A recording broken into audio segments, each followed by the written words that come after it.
Daniel Ira. How are you, Kakiro? Good. How are you? I'm good. I'm good. Good. How is everything? How's everything? It's been great. Yeah. Good Um, morning. yes, I had a matcha, Oh, took so a you're shower. calmly alert then. Yeah, I am. And now I am even more calm Alert. and alert Oh, because I'm that's. having a second one. Oh my God. That's one too many or no? Are you supposed to have a certain number? I think Is there a five I did. maximum Well, number of matchas? I think there's, as with everything, Yeah. I guess there's a healthy amount. Yeah. With like green tea or whatever, you're just supposed to drink some amount of it. But I think I'm good. Yeah. Yes, because I don't have that much. I know What that what there's. happens? What would happen with in a matcha overdose? Do you know? I'm very curious. Let's see. What does a matcha overdose look like? Eating chili. Or are you just So like matcha insanely calm overdose. and alert? No, maybe that's. Oh, it says you cannot overdose on matcha No? and do not need to worry about any life-threatening events to come from overdoing it. While Okay. it's recommended to discuss matcha usage with your physician, Okay. it's good to know there are no proven dangers of drinking too much matcha. So there's no such thing as too matcha. Matcha. Too matcha. You had it right there. Yeah. Yeah. Wow, that's great. So But I said too matcha. Matcha. So yeah, but I think it was too better matcha. too matcha. Yeah. Well, Um I mean, I was there. you were right there So you at have the to give me door. the. Yeah, No, you, I you was forgot there. your keys at No, the I door. entered. No, I just through the window. stumbled a little. You threw a rock But at I the window entered. and the neighbors called the cops. No. So now you're arrested. I mean, at the end, it Good joke, got you arrested. No, it Yeah. is. It is my joke, and I think it was good. So no such thing as too much. No such thing. As too much. Oh, that's sad. Why? I don't know. That's I was great. thinking of like if you die or when you die in the future, obviously. It would have been nice, like a matcha overdose. Yeah. I think that's one of the In her life, she had too much. yeah, like elegant overdose. Yeah. It's almost like you die with a tuxedo or something. You die Because with of a matcha, do you yeah, associate it with well, something you're super? calm. You're very calm. I like that. And So you think about Death is calm coming as in for me. elegance. Death is coming for me. Mm. And it's like, quickly run. It's like, no, let me have some tea with death.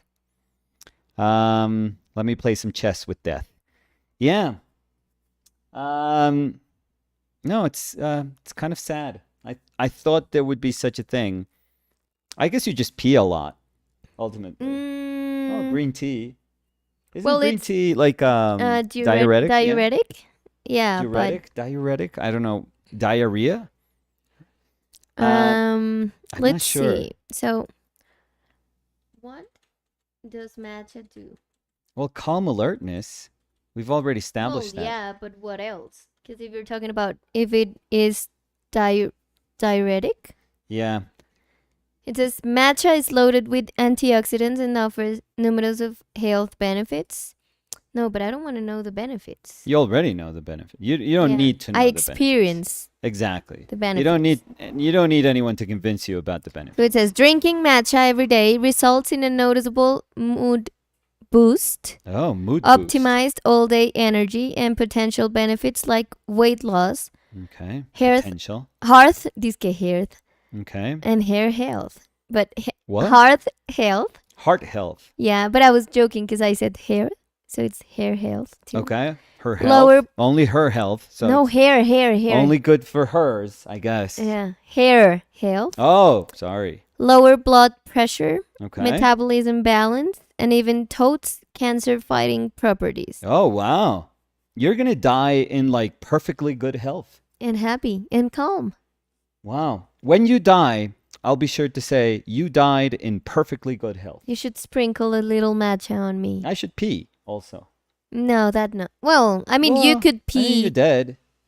Well, I mean, if I die, Good. you have to What pee. if If you don't pee, if I when you die, go to then you're hell gonna die too. or heaven, I'm it's gonna. it's full of like man o' wars? No, I think I'm gonna. Man of Wars, because it's. Well, that's the isn't the man o' war the that huge like the Portuguese man o' war. No. It's one of the deadliest. La cabeza. What's that? They was like all there. My head? All my head? Yeah, Where? well, all your hair. What hair? There's no hair. Oh, Well, festival. Look at Yeah. that. Yeah, the man o' war. It's one of the deadliest, one of the most poisonous things on earth. But what is So, it? if An I pee animal? on you, if I pee Yeah, on your but cadaver, and this is where we're starting. but what You're is ready it? Is for it the an afterlife. eel? If it's Is full, it a we have no idea what the afterlife looks like. What if it's full of like poisonous man o' wars? or a lot of matcha, and you're Maybe. just like happy existing? So,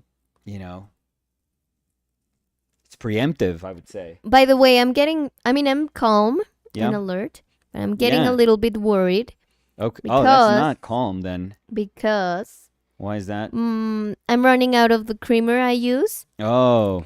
and it seems like Would you say- again there's like a shortage of the creamer everywhere. Would you say that this is like using creamer in your matcha is actually causing you stress? No, not having the creamer in my Well, matcha because you're using it.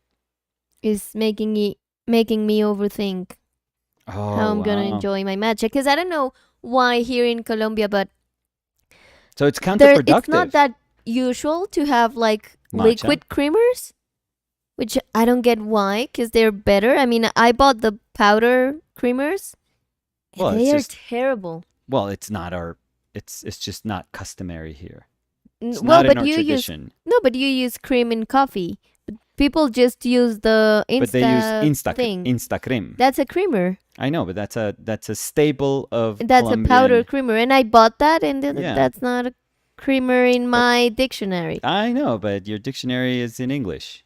No. Colombian dictionary, Instacream. That's what people have used for decades. So yeah. There's no tradition. But I'm very sad. Yeah, that- but they're that asking about the Portuguese. Man o' War? Yeah, because Catherine was saying, is it a jellyfish? Because Yeah. that's what I was asking. Is it an eel? Oh, it's a jellyfish. it a- Yeah. I think it's one of the most Oh. poisonous like jellyfish in the world. If Have you not the been most. stung by a I would aguamala? Is a jellyfish? No, but that's a small one. The No. Man o' War. I was gonna ask. Have you been stung by a Oh, jellyfish? no. A jellyfish, like a aguamala, for example. No. Because I've had. I think I've told this story. Yeah. No, I've seen them on the beach and for some reason, if I see that thing floating, I think it horrifies me more than if I see like a shark's fin. Oh, I didn't see it floating. Yeah, but let's say It you're was like, like you just say, swimming. "Oh, I'm going to go for a swim." And you just swim, I don't know, 100 meters into the ocean. And and you're going to swim back and you suddenly see like a couple of these things floating. Oh no, heart attack. That would horrify me. They don't even have to touch me because I would have a heart attack, and that's the Yeah, cause that's of it. my death. Yeah. Yeah, because if I see a shark, I'm like, yeah, I'm dead. I've told you about this, but It's like, oh, I'm dead. when I was in Buenaventura, we were swimming, and fragata Uh-huh. came and was gonna eat, and I just saw the bird. It's a type of bird, and I just saw the bird like doing loops, and my sister was like, "Look, they're gonna eat," and I was so terrified, and I started swimming down. So You tried. I tried. Yeah, Yes. but that's not part like the joke here. No, Nicolas. No, I know the joke, but no, the- that's my sister's but joke. the reality is But that I you tried, to like, dive down, but you I- couldn't. You buoyed. Well, I was like trying to go down super fast, Yeah, I couldn't. and then like I came out and I was like, "Is it gone?" And my sister was like, "Are you dumb? We just had a National Geographic moment Uh-huh. right in front of us, because the bird just caught, I'm sorry, fish Yeah. in front of us, and it was beautiful, and it like splashed water, Oh, like and a we had Barbie that, just with her hair. Nice. and like 2 centimeters to the left, we had you trying to swim down Like because you were splattering all terrified. over Exactly. the shot. You So ruined the Nat Geo moment. yeah, so I know that if something happens, I am You're gonna dead. die because I'm trying to swim to save my life, or I'm going to Yeah, but have a heart attack before I can do something. Yeah, So, I think if you're like 100 meters out, which is quite a bit, but okay, let's say 50. So it gives you like a false sense of hope. 50 meters out, it's too much. no, too much. Would you Yeah, think? no, the no, thing no, is because you that go like, how fast can I swim this? And it's like, let's say you can swim it at best if you were in a pool, 35 seconds, 34 seconds if Yeah. you're in a pool. no, the thing is that where we were, which was amazing, I would love to go back. It's a place near Juan Chaco, and you rent a boat that Yeah. tells you that you're gonna go to a place where you can walk, like kind of walk in water. Yeah, And I okay. remember that they were like, here's your destination. And we were like, well, where's the island? Because they told us there was like a little part of a Ah. beach where you can be. And they were No, like, just step out. no, they were amazing. They were like, you can just like swim a little bit and then you can step there. So it's a place where there's just a little bit of water. Yeah, yeah. So you have Yeah, water. those places are amazing. Oh, it was so beautiful because you couldn't even see the beach. You had to Oh, walk. you're super far out. Yeah, you had to walk, and I'm not joking, for like 5 minutes to get to the beach. So we went to the beach, we left our stuff there, and then we went back, and we went to the place where we could swim. So it was beautiful because you could see all the like nature Hmm. at its best. Well, best. you couldn't. You I were couldn't. trying to dive. Oh no, yeah. While nature was at its I was best. like, yeah, swallowing all the salt water, trying to Yeah. escape. And Escape the bird. yeah, but it was beautiful. A beautiful place. I'm very happy for you. And just to sum it up, so I'll gladly pee on you. No, I don't want that. I want Okay. you to put matcha. Oh, sprinkle matcha on you? Then you could pee, but first matcha. Ooh. What if you're like afterlife? Matcha in pee? Matcha better. Yeah. I have to go back Yeah. to let everyone know that This that's is what's gonna, make me go back. that from is the afterlife. actual creamer. Oh my god. Okay. Yeah, that sounded terrible. I'm sorry. Danny, Um, why did you get us to talk about these things Well, I was talking so about early my in the matcha. morning? So early in the morning, and I'm very sad that your matcha is not helping with the stress No, that it is. is induced by the lack of creamer. Oh, it is. I think that if I didn't have my matcha, it's the moment. Prepare your pee. Any last words? Yeah, I'm gonna die. No, I think I'm calm because I have my matcha. Uh-huh. If I didn't have my matcha, I would be stressing way more.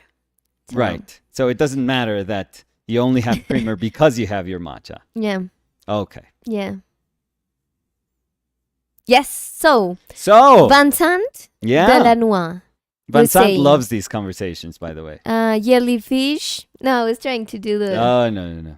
jellyfish burns are really annoying. They are. I don't know. Well, I guess they. Oh, that was what I was trying to talk about. The sting of the Mm-hmm.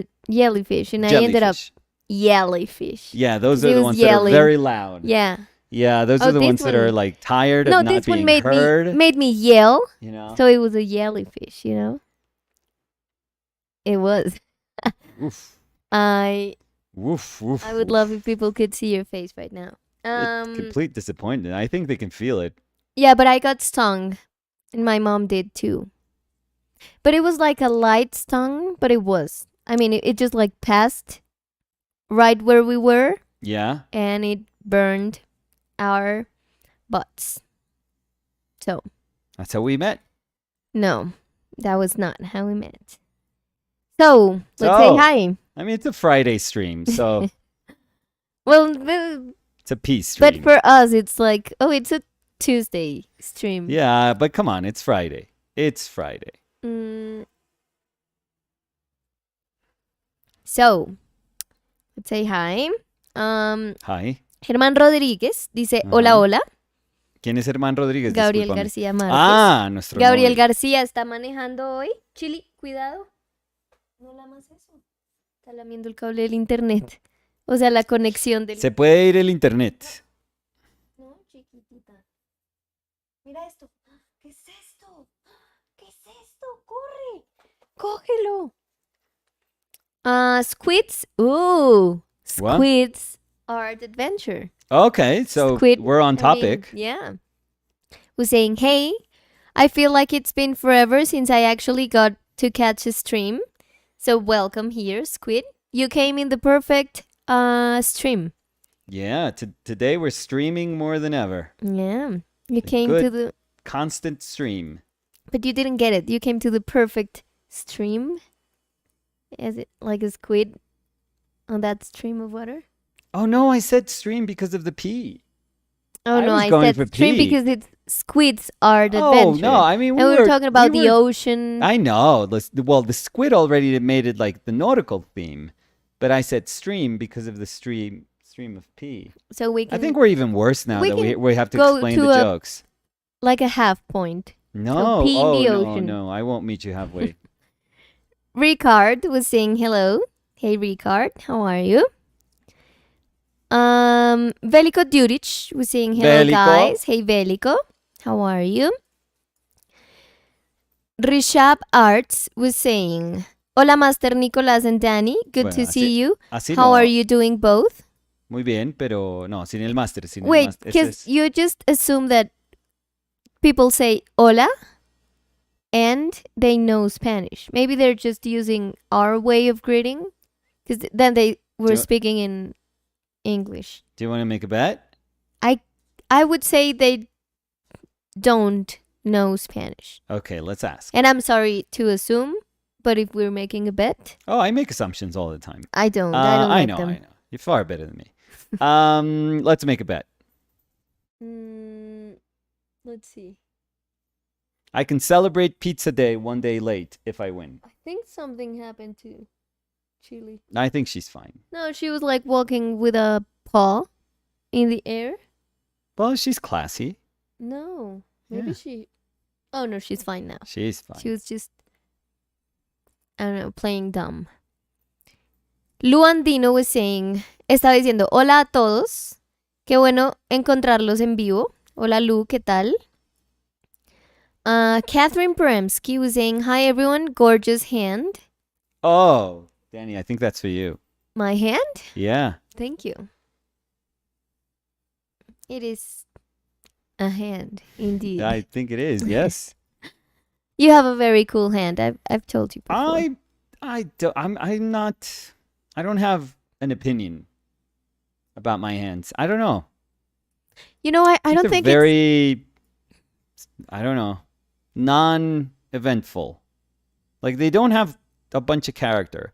I do like my painting and drawing callus. Well, actually, painting is here. So painting, I barely have one. But my drawing one, I do have like a big one. I have one here too Yeah. because of drawing. Yeah, this one, my finger's already pointing to the wrong direction. But it's not a huge hand. No, I like them. It's I kind of like your hands. It's just a hand, I feel. But I don't feel it's bad to have an opinion, like a good opinion about something in your body. You Oh, know? no. It's just that I've always told you, like, I liked my father's hands. Mm-hmm. I thought they were they were very specific. I think for a hand to have, like, character, it has to be, I don't know, kind of interesting. The other day I was painting Samu's hands. Mm-hmm. And because they changed, like, Samu and Fer changed so much so quickly. They're like long hands. Yeah, he's got like long fingers. He's got like super cool hands. Yeah, too. like very, because I've seen Samu's Yeah. hands. Your Like, hands are very tough to paint. bony hands. Because you say that I have like claws. No, no, no, no. Because I don't know how to pose them. Oh, that's one thing for But sure. I think my hands are good. No, no, no. I like them a lot. Your hands I are always- perfect. They're your hands. I always loved Chili. You're moving the tripod, Chili. No, I your always hands- loved that my grandma Yeah. used to say Yeah. that I had ¿cómo se dice pianista? Pianists. Pianist's hands, which I don't think Penis hands. penis hands. No. Well, no, I What's wouldn't wrong be with your happy. grandma? I mean, Jesus Um, Christ. But I always liked that. She was like, you know, you have elongated hands, and I have a very elongated palm. A palm, yes. You made me realize that. Yeah, It's your like, palm like I have a long hand for for your me. proportion. Yeah, but I Yes. like that a lot. A long palm, I would say. Long Not palm? so much a long hand. I do feel that my fingers are long, or just like the hand in general. that. We only say that until we meet people with long. Oh, yeah. fingers. Yeah. But I do have a long palm. Long palm, yes. Proportionately long palm. Mm-hmm. Yes. It's a good thing to say. Yeah. No. I didn't say anything about them not being pretty or not. No, I just said they're tough to paint because the gestures that you do with your hands are very specific. They're super particular. So, so it's very hard to understand how you're gesturing your hand. So, it's my mom has. It's kind of like the same thing, but she's very feral with her hands. Mm-hmm. My mom looks like she was almost turning into a werewolf. But then I don't know, a cloud covered the moon or something. So it was like, oh, like Manimal. She was like, and she was caught between. Like you paused the 80s like tape where you were watching Manimal. You made me remember when I did the little hand in clay, Yes. like the ceramic hand. Yeah. I was doing it in it was a workshop of a teacher. I mean, I'm not telling you, I'm telling everyone because you know that story. I know that story. And I remember he approached me and he was like, why are you posing the fingers in the hand like that? Yes. I mean, hands don't do that. No, like hands So don't do I'm gonna that. bring the hand. Yes, I mean, why not? Friday stream. Right. I think it's behind. No. It's behind. Like you could have actually. It was behind. There we go. So here's the hand. Yeah. So he was like, who does that? So you can lay the hand like that. But I mean, he was talking about this finger specifically, like this one over here. And he was like, who can do that with his finger or her finger? I mean, no one can. And I was like, no, I'm posing because of the way I pose my hand. And then I just like posed my finger like that. And he was like, oh yeah. He was like, oh yeah, you're broken or something like that. Yeah, no. And then we laughed about that because, I mean, I was posing my hand. I just like posed my hand and I was seeing that while I was doing the piece. So it was very funny. I always think about that because I've never thought about my hands in a weird way. Like I never thought how I posed my hands before. Have you noticed that with like hands and feet, you grow up and you always feel they're normal until you meet somebody. Until you meet somebody else and they go like, what the hell is wrong with your feet or your hands? And Yeah. I feel everyone says to everyone else the same thing. Yeah. So, where are we? Here. Javi Have was saying, hola por la mañana. Hola Javi Have. También Buenos por la días. mañana. So wait, what happened to our bet? What did they say? They haven't. Oh. Maybe they're like, What's the username? What's the So it's Rishab Arts. RIJAB? Okay. How do you No. spell it? I'm sorry. RISHABH. Oh, yeah. And Probably not. arts as in ARTZ. Oh, put a Z in there. Yeah, I'm probably gonna lose the bet. Yeah. But we didn't say what we're gonna bet, so I mean, I we're not said I gonna would lose celebrate anything. late National U.S. National Pizza Day, but I think I lost the bet. So Mm, Poof Guillermo was saying, "Thank you for doing what you do, thank you. and thank you for being here." Um, Diastrofia dice, "Hola, hola Hola. Diastrofia, ¿qué tal?" Ricard was saying, "Sounds like something from the Matcha Industrial Complex." You know what? I would love to know like the exact moment Yes. of the comment, because sometimes you just Right. like get lost. Yeah, I wonder if there was somebody moderating. If only there was somebody moderating chat. I'm sorry, but when we were doing the Hey. visual conversations, Yeah. you tried to read the comments, and I have to say you were a little bit of a mess there. So I know Okay, that I that's do a good job. Okay, that was a little So, too personal as there. someone said once, All I said is that we could hire somebody to moderate, but anyways. no, I'm moderating. Oh, sorry. Luandino dice, cuando entré, Dani dijo, I'm having another one. Y por un segundo pensé que hablaban de otro perrito, jaja, pero era solo el té. No, yo creo que un perrito está No. bien. Con mi chili es más que suficiente. Estamos muy felices con mi chilita y solo mi chilita. ¿Ves?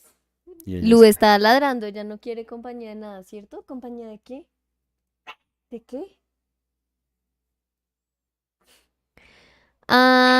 María Forero Díaz, so Kakairo Works Account, Ajá. with saying, morning, ¿cómo están? Hola, mi Kakairo, muy bien. Kake Rodríguez. Asumo que Kakaito está o trabajando O no haciendo nada. o Una de las dos. está solo en la sesión de trabajo para que uno crea que está trabajando. Pero en realidad no está haciendo. Liad was saying, so you're sponsored by Matcha? No, I'm not. Would you accept sponsorship? Well, I Matcha don't know why they sponsorship? would sponsor me. But I mean, they yes, find you. it depends on the matcha brand. Oh, you're picky then. No, because there's some Is there- matcha, there's bad matcha. of course. Oh, I mean, Ooh, but I would judgy. be. Matcha makes you judgy. I would say Apparently. yes. Intolerant. If all I have to do is drink and talk about matcha, well, Oh. I already do that for free. Well, yeah. So, I mean, you subject all of us to listen to it. so but- please sponsor me, matcha brands and creamer brands. Yeah, only 'Cause the just good ones though. matcha- She's yeah, pretty no selective. liquid creamers, liquid almond creamers, vanilla Okay. flavored, Okay, so this is very or specific. other flavors. I'm up for other flavors. Yeah, you seem very flexible. Salted caramel. You seem very flexible. Yes. Squid's Art Adventure was saying, hey guys, don't forget to give them a thumbs up. That's nice if you guys want to do it. Thank you. Yeah. Rishab Arts was saying, matcha morning. Ha ha ha. It's always a matcha morning for me. You have your matcha every morning. Yes. Tom S was saying jellyfish. And Catherine was saying, is it a jellyfish? So yes. Peace Rose was saying, hate asking questions about your supplies, but I want to try that paper. Is it loose leaf? Oh, so If not, how do you separate it from the sketchbook? I Is it rip it off. watercolor paper or hard press? No, it's just a simple sketchbook. I get the largest size, which I believe it to be a Oh my god, I opened my mouth and I was gonna talk while I was gonna drink. yeah. A3? That happens Is when it? you're super alert. I think it's A3 size. Yes, Daniel Ira. Thank you for that alert comment.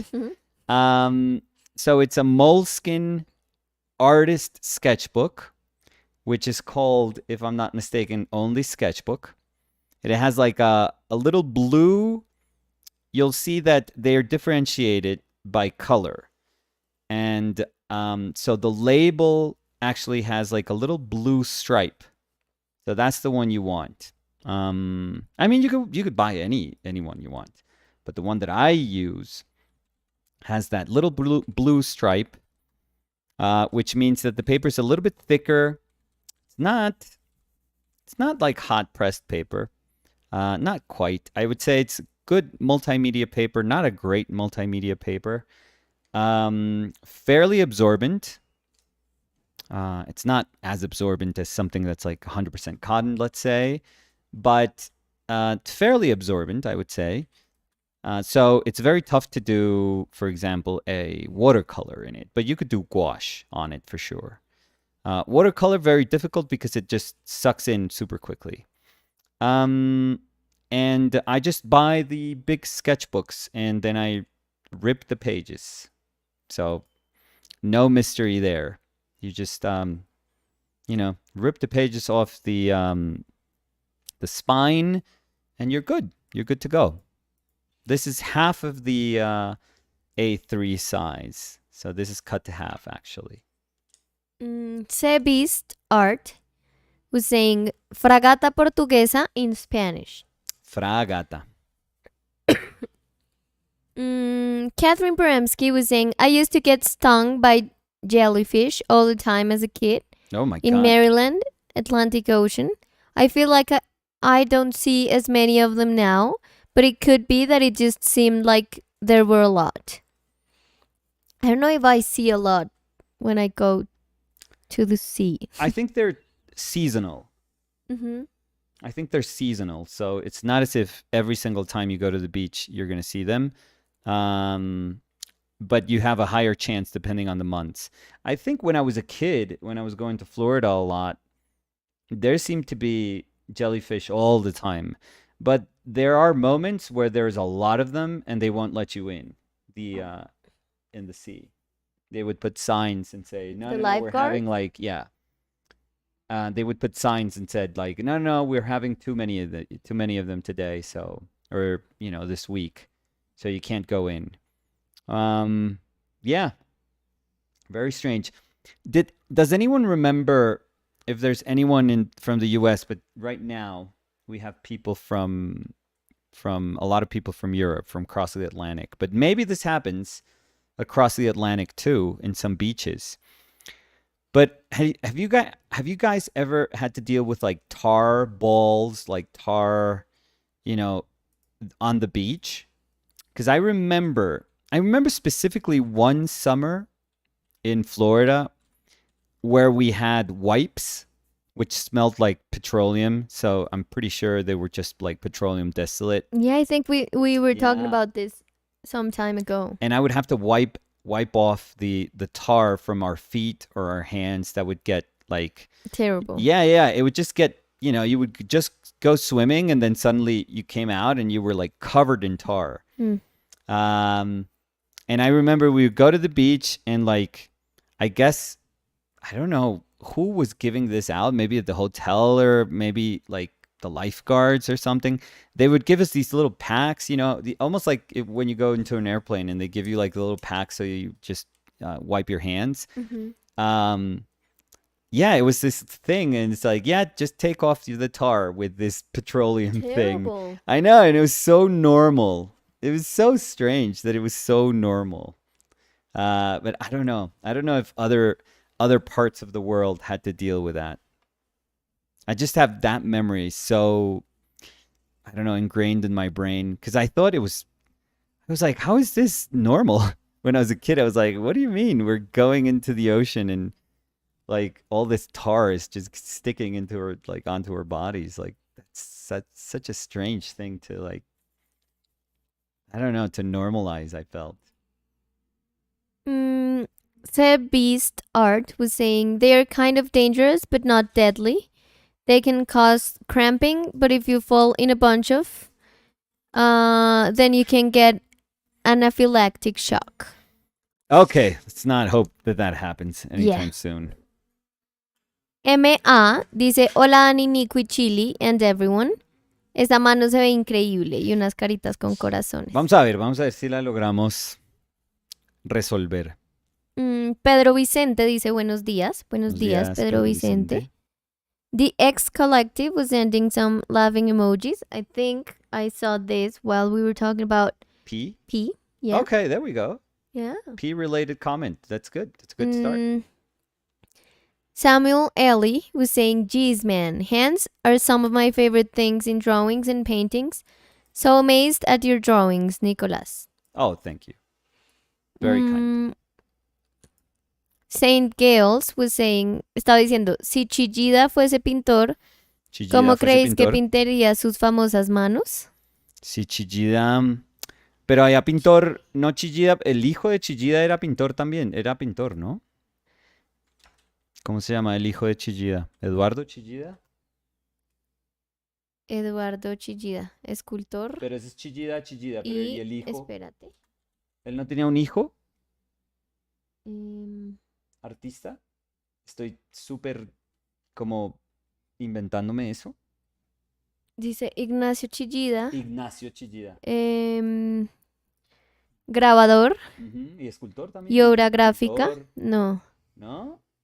Pues no, según internet, no. Y Luis Chillida, ¿Sería Luis Chillida? que dice... ¿Y todos son, o sea, están relacionados o no? Porque también, pues, me sentiría fatal. como si todos están relacionados.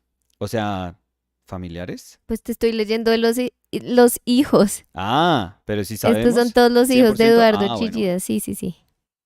Yo decía, ¿cómo así que sí están No sé. relacionados? ¿Cómo así?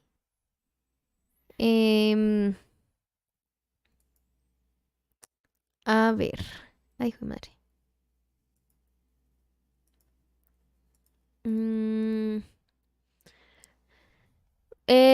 Ritual Tattoo. Dice, Ujú. hola de nuevo yo, saludos, solomillos y catolicismo, Daniela, ¿por qué no pinta? Buenos días. Sí, con los buenos días. Daniela sí pinta. Pero no, quiero desglosar como lo del principio. Hola de nuevo yo, Sí, saludos, saludos. solomillos. ¿Solomillos? Solo millos. Millos, tu o sea, papá. es un fan de Millos. Ajá. Bien. Y catolicismo.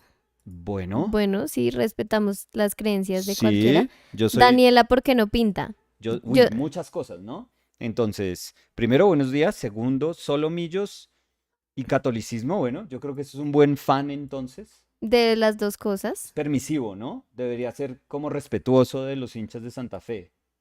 Si es católico, pero hincha de Millos. Yo creo. Yo soy hincha de Millos. Entonces, mis respetos. Que Dios lo acompañe.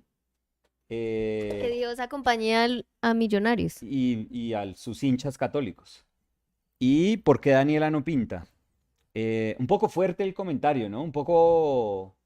Sonó un poco acusativo. No, pero Daniela sí pinta. Daniela Yo sí pinta. pinto. Es que no Eh, lo haga en frente de una cámara Sí, no quiere sí, decir que es no muy lo haga. curioso cómo ahora uno cree que lo que no queda en internet no pasa. Mm. Pero no, yo sí Es como pinto. Dios. Uno no lo ve. Pues bueno, yo no soy creyente, pero la gente que no lo ve tiene fe y dice que existe. Yo sí pinto. Entonces, También hago un escultura. poco de ese catolicismo para entender que Dani pinta por fuera de las cámaras. Ujú. Vincent de la Noix De la Noix. was saying there's more and more jellyfish Yeah? South France. We all got some burns. Oh, and I really like these shorts you do now. It feels like the videos you were doing at the beginning of the project. Oh, it is part of the videos. I'm just so thank you, Vincent.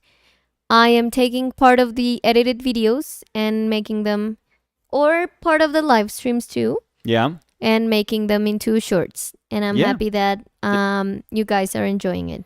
Yeah, and there's a lot of people that don't know our channel. Our channel is essentially like a very small channel.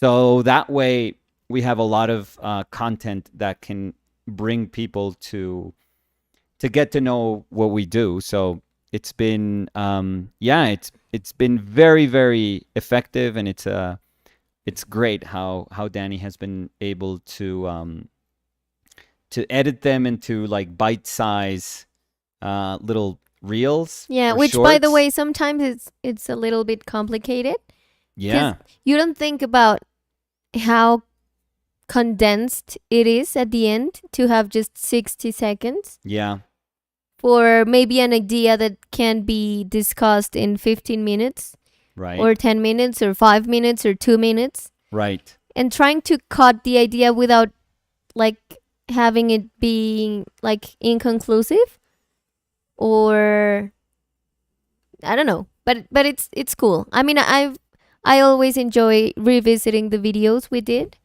so I'm enjoying this a lot. Oh, she's sleeping.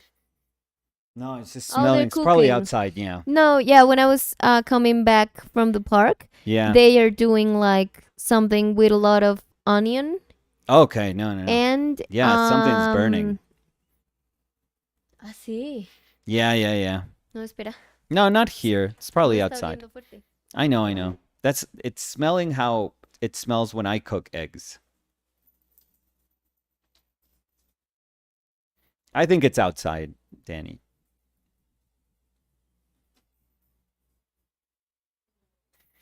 No? Well, it maybe filters through like the ducts or something, the vents.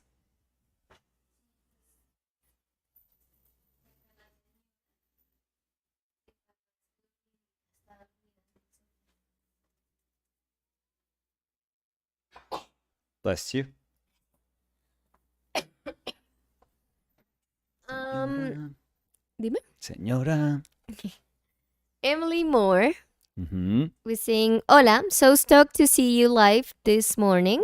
Great surprise to watch while I'm homesick. Oh, get better. Yeah. Y dice, yo hablo mucho español, pero no soy perfecta. Yo he estudiado mucho. No, that was No, great, that was pretty Emily. good. Yeah. And are you homesick or are you home Sick. sick? Yeah, I was going to ask that. Yeah. Are you feeling homesick? Or are you feeling sick at home? There we go. Shannon Vaught was saying, made it to 2 OPL lives this week. How exciting. What? Hi, everyone. Hey, Shannon. Welcome. I think you get a free sandwich.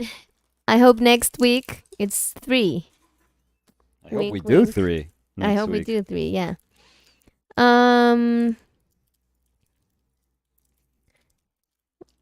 Van Sant. Oh, so it was a continuation of the part of the videos of the shorts Yeah, yeah, that please. we're uploading now. And Van Sant was saying, I started to want to paint watching the first videos Nicolas put on YouTube with key studies. Thank you for doing these more educational ones. So, Merci, Vincent. merci. Sebist Art was saying, if you assume you make an ass out of you and me, contributing to the corny puns. Okay. I mean, I've never heard that. That is I hadn't heard that one either. like a dumb but good play on words. Yeah. It's not terrible to make assumptions. Ignorant assumptions. No, but ass, you and me. I know, ass. I know. But that I thought I it's- had to explain you no, that. no, And no. I was Don't like, worry. oh No, my. no, no. No, because, it assumes that they who assume are making a prejudiced assumption. But not all assumptions are prejudiced, I feel. But they can, They can be educated yeah, assumptions. but Yeah. they can. So they don't be- have to make an ass out of everyone. Mm, It could be a guess. It could be an educated guess, an assumption about something that is not offensive. So, not terrible. A very human thing to make assumptions. So Catherine Peremsky was saying, I kind of meant the drawing, but I think that's a drawing of his hand, so I guess it's one in the same. They were saying that you have beautiful hands. Oh, no. I was just joking, Catherine. And Ricard was saying, beautiful hands on paper and on camera. Oh. And a heart emoji. Emily Moore was saying, ha ha ha, what's wrong with your grandma, Jesus? Ha ha. What? What When you happened? said that my hands, I said pianist hands. Oh, right. Penis hands. Penis Yeah. hands, yeah. What is wrong with her? Um, Catherine Poremski was saying, my daughter has the most beautiful hands. It was the first thing I noticed when she was born. That's very That's so nice. sweet. Yeah. Does she have pianist hands? Joke. Liad was saying, I have exceptionally pretty middle fingers. I show it off to other drivers when I'm stuck in traffic to help deal with frustration on the road. Oh, do we suffer from road rage, Liad? You know, I have to say, I mean, I get stressed by lots of things, but surprisingly not in the road. I know that I don't drive, but I mean, I know how to drive, but I don't do it often or at all. But when I used to drive, I was never having rage. And when my parent was driving or when I was driving with someone else and they were stressed, I never got it. Like I thought it was, I don't know. And I know that people can be terrible when they drive. But I don't know, it's something like it never fires nothing in me. Yeah, I don't. Well, I haven't driven in many years. I mean, I drive sporadically now because we don't have a car. But yeah, I don't think. I mean, it does stress you out. It's one of the things that is very, and if you have to deal with people that are not good drivers and that are reckless, oof, it's tough. It's always tough. But it doesn't take you anywhere just to be, mad while driving. Yeah, it's kind of pointless. But I've been in situations where it's like, oh, this is testing my patience. Oh, for and there's sure. a lot of people that do get rage I think while it's a. driving. I It's think like it's a very common probably there's thing more that. people than don't. Mhm. I feel. Liad was saying you can't drive in LA without road rage. I've gotten better at it. I used to be bad. Yeah, I no, think it's very tough. here in Bogota, I it's think also very it's complicated. very traffic here is terrible. It's very traffic here is terrible. That It's was very what you were saying. complicated. So I always start. I don't finish my sentences because I always seem to begin them while I'm painting. So whatever it is occupying my brain is fully occupied by the decisions of painting that I'm trying to make. So when I start to say something, I'm not really thinking about I what I'm thought you were saying. going to make a joke. So when No, I no, no. I'm start to actually say being something, serious. and then you were just going to quit. Because it would be a perfect joke there. Yeah, but I was trying to explain it. No, I I was get. trying to make sense of it myself too. No, I get it. No, it makes sense. That happens to me too. Well, no, really, not that much, Yeah. but sometimes. Well, thank you for making me feel No, it's fine. normal. I mean, with me, the problem is that sometimes I'm very quick to answer back to what you're asking or saying, and I stop doing what I'm doing. So I get distracted from what I'm doing, Mm-hmm. but not what I'm saying, if that makes sense. Yes. So it happens like the other way around with me. Oh, okay. Yeah. Let's see. I have to get better at it though. I feel I open my mouth before I know what I want to say. So I think I can think about it a little bit more before I open my mouth. Vincent Delanois Ooh la was la. saying the wall of donors at UCL London is covered with sculptures of hands. You'd love it. I don't know if I'm familiar with that. With I the really wall don't. of donors? Yeah. I actually don't know. I have to say, Vincent, I don't know what that is. ¿Cómo así? ¿Qué de todo? La wall of donors? Sí. Pues sí, específicamente eso de a lo que estaban haciendo referencia. Pensé que no sabías de las siglas de UCL London. Qué Que pena. no sabías que lo que era una hand. A ver, dice. So, I'm in ucl.ac.uk and it says donor wall an art installation celebrating the enormous role that philanthropy plays in supporting our community. So it looks uh, So para I'm, que la veas. So so I'm it's like a big wall okay. So I'm with gathering. sculptures. I'm if you're a donor, you get a hand. So Like it they says the cast your hands hand are and they. displayed on the donor wall in recognition of UCLA's Circle of Benefactors. So yeah. Okay. So if you Oh, give but money, they're casts. Each hand is yeah, a that's what I was. cast of the donor or a representative from UCL's community. The youngest hand is 15 years old and the oldest is 99 years old. Ooh, The wall will continue to probably a grow with new YouTuber. hands added on an annual basis. Probably a 15-year-old YouTuber. No, because they were saying or a I representative know, of the I donor. know. So They it's like, probably, oh, my whomever kid's was hand or donating, whatever. they probably felt it was nice to have a kid. That's nice. What are the hands? What's the position of the hands? Like No, so that? it's the wall and they're like No, this. yeah, So but how are they? oh, What's the gesture of the hands? Like this is super important for me to know. So are they like this? They shouldn't be like this, right? Because no, they they're are the not ones who like are that. No, they're donating. like in different shapes. Different. I mean, they're like in different positions. So like this, Oh, like this, like this, like this. okay. So it's kind of arbitrary. Yeah. Just no, I can't see any of it. Oh, they're just Here, better. okay. Okay, so it's just there. Yeah. So it Okay. has like the name Are of they the elongated donor. like that, or is that the photo? I guess it's the photo. Right. Yeah, it's the photo.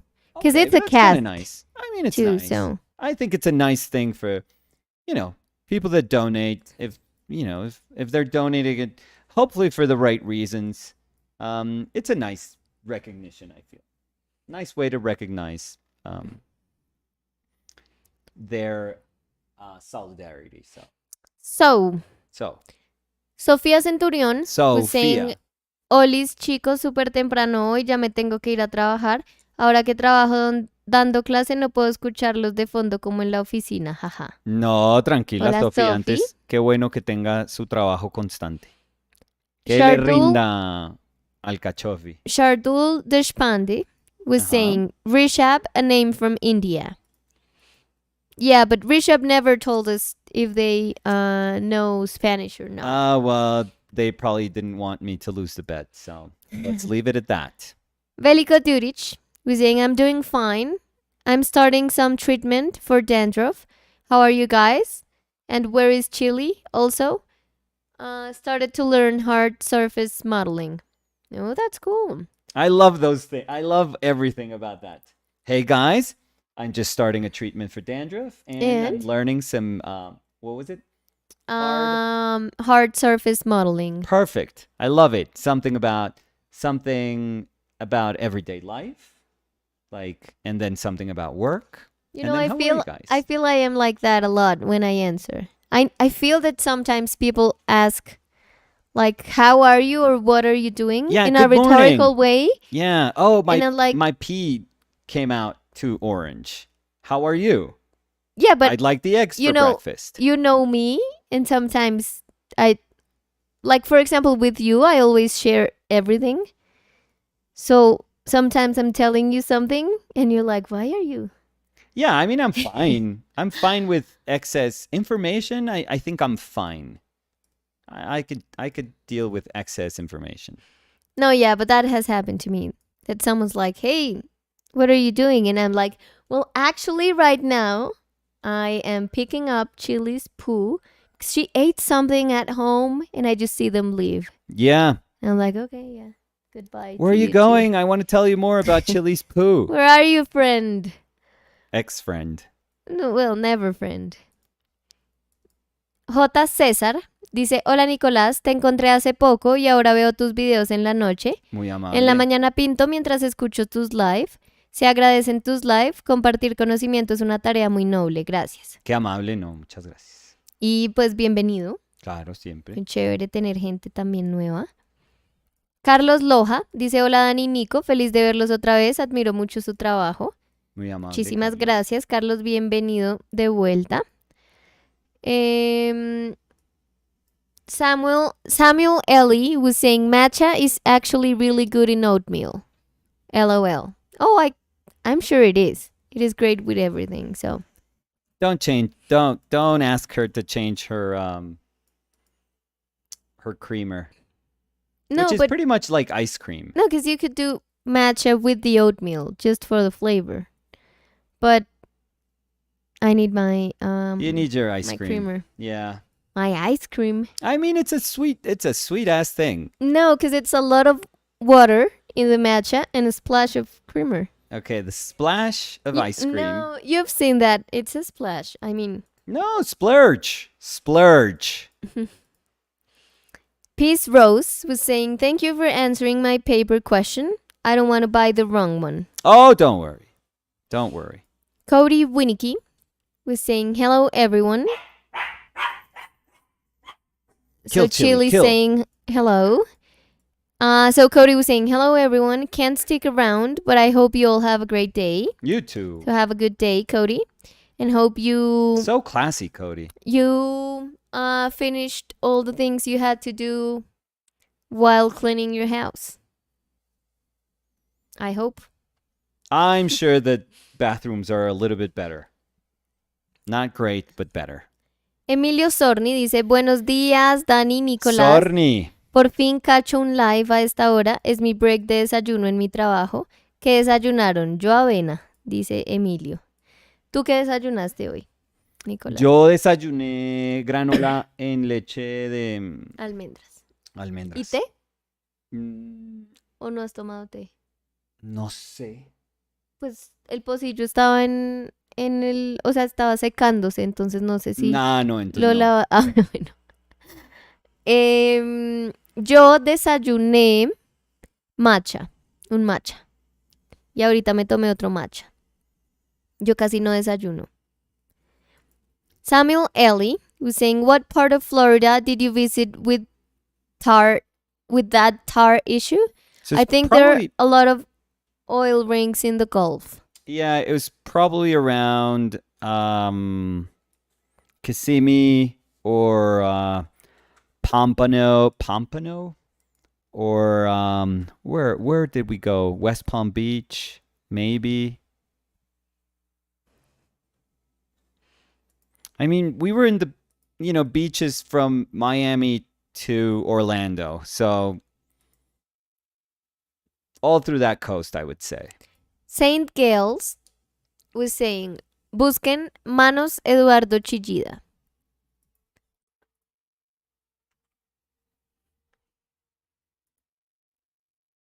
Ay, qué lindo, mira.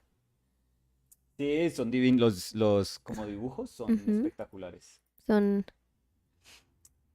Muy como de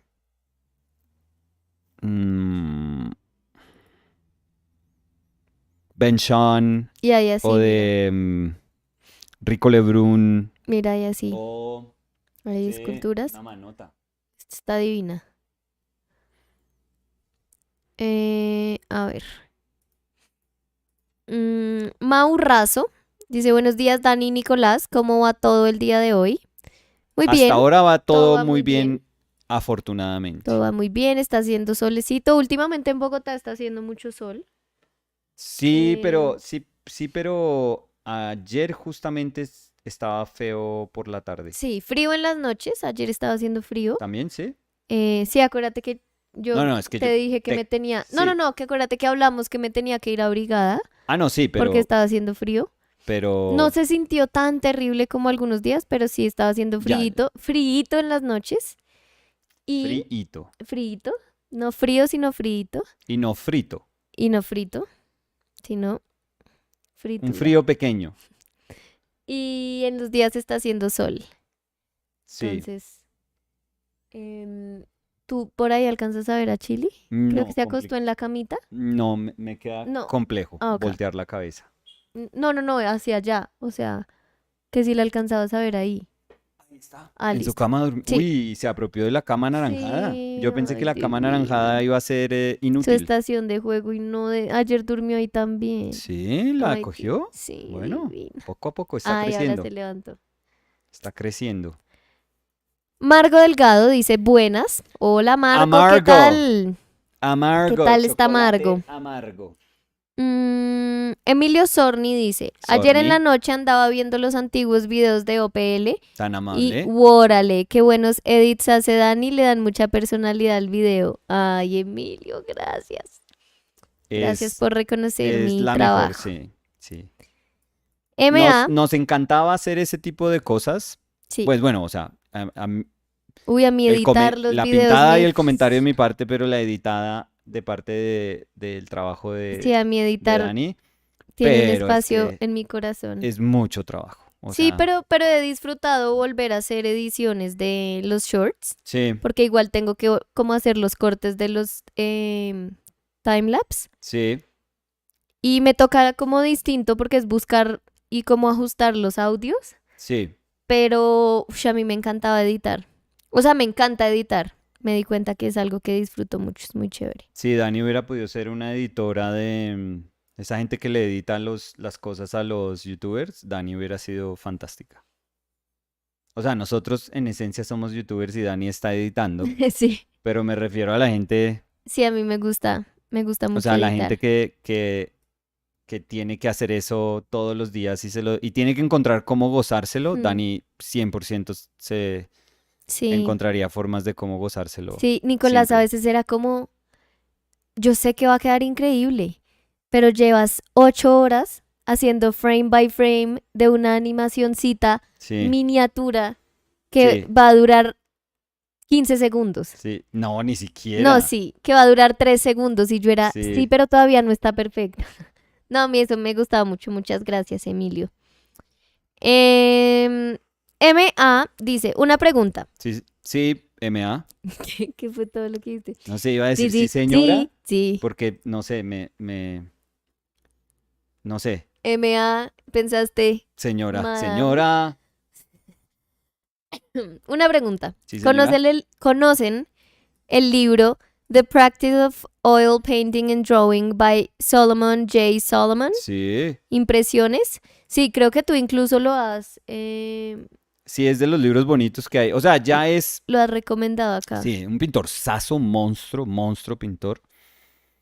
Cuando fui a Liverpool, tenían el Sansón y de Lila, Ujú. esa pintura.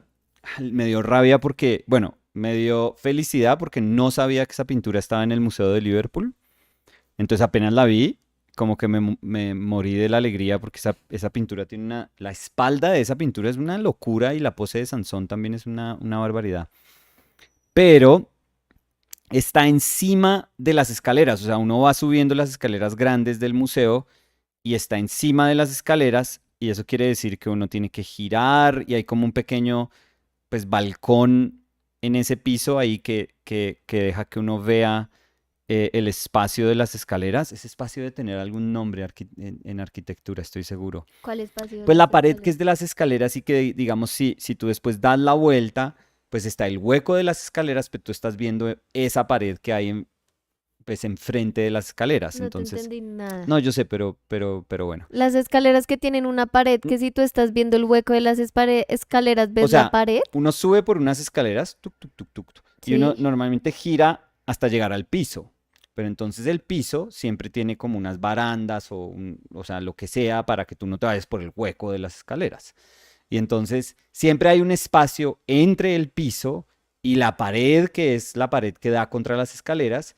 Y ese espacio, pues si las escaleras son grandes, como las de un museo, si son muy anchas, pues ese espacio es anchísimo, es amplísimo. ¿Y por qué esto importa? Pues porque si hay un cuadro puesto en la pared que hay cuando uno está subiendo las escaleras, pues uno queda re lejos del cuadro. Uno no puede ver el cuadro nunca porque pues uno está ahí pegado a la baranda de las escaleras, pero uno no puede acercarse nunca a esos cuadros. Entonces, tuve partes iguales de fascinación de saber que esa pintura estaba allí y, y también berraquera porque yo dije, no, me joda, también mucha bronca porque yo, o sea, dije, este cuadro existe acá y no tengo forma de verlo de cerca, porque es muy grande. Pues no es enorme, pero es un cuadro grande. Entonces, obviamente lo ponen con distancia, lo obligan a uno a tener distancia eh, frente al cuadro, pero eso hace que uno no lo pueda ver de cerca. Y para mí los cuadros son preciosos cuando uno los puede ver de cerca y de lejos. Entonces, Espérate, te entiendo, pero no. no, pero yo creo que me hice entender, o sea, no era tan raro. Es como el espacio grande entre como un seminivel, pues. O sea, o sea, uno va subiendo escaleras y las escaleras, o sea, uno sube escaleras y siempre hay un espacio y esto es como un muro. Entonces uno llega a un museo y es como, tuk, tuk, tuk, tuk, tuk, tuk, tuk. Y aquí hay un hueco, aquí hay siempre, o siempre hay un hueco o están todas las escaleras grandotas ahí, pero pues en últimas, esto entre más baja, pues se vuelve más, pues más hueco, hay más altura. Y acá hay barandas y la pintura estaba aquí. Entonces uno subía, tuk, tuk, tuk, tuk, y llegaba al piso y aquí está la baranda. Entonces uno está acá y pues uno cuando ve la pintura pues siempre termina habiendo como unos 5 metros entre uno y la pintura. Ya. Y entonces ese espacio, pero me estaba refiriendo a que este espacio Ujú.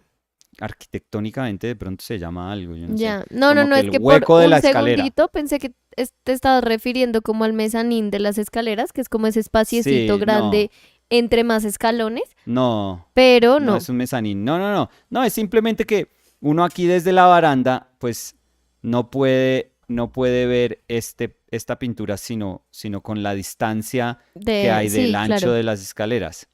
Entonces, o con distancia y hueco, o con lo que sea. Pero, pero sí, entonces yo quedé feliz viendo esa pintura, pero yo decía, quiero ver la pintura, porque aquí hay una espalda, este mancito que está acá tiene una espalda espectacular, el que está jalando a Sansón, Sí. y Sansón también tiene una pose increíble. Pero bueno, habían preguntado por el Solomon J. Solomon. Sí. No, el libro es súper lindo, pero es como dated. O sea, obviamente cuando uno lo lee, y si uno lo lee, yo no lo he vuelto a leer, pero me acuerdo que en el momento en el que lo leí, pues es muy bonito, pero toca como más o menos contextualizarlo a la época, porque Solomon J. Solomon era pintor si no estoy mal, finales del 19, comienzos del 20. Entonces, uno tiene que ubicarse un poquito allí para realmente entender desde dónde vienen como los comentarios que está haciendo. Pero, y no quiere decir que puedan ser, que esos libros no tengan como una enseñanza o una filosofía temporal. La tienen, pero yo creo que también es importante aceptar que, pues, son más bien productos de una época. Oye, ahorita te puedo molestar un segundo. Es que todos Siempre. los pinceles, no tengo de los Ya chiquitos te que están, sí ¿los en habías el, en lavado? el, en el baño, sí. Es que los limpié. Qué pena, lindita. Qué pena, lindita.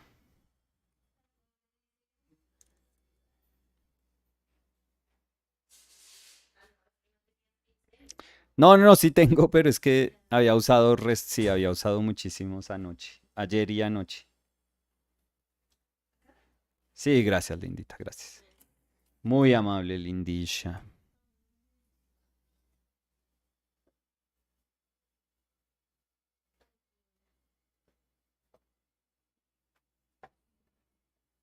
A ver. Dice Juan Rojas. Juan. Dice, son la mejor compañía mientras pinto. Además de aprender viendo pintar a Nicolás, también practico inglés. Un abrazo. Uy. Muy chévere, muchas gracias Juan por la Yes, compañía. very well, Mondongo.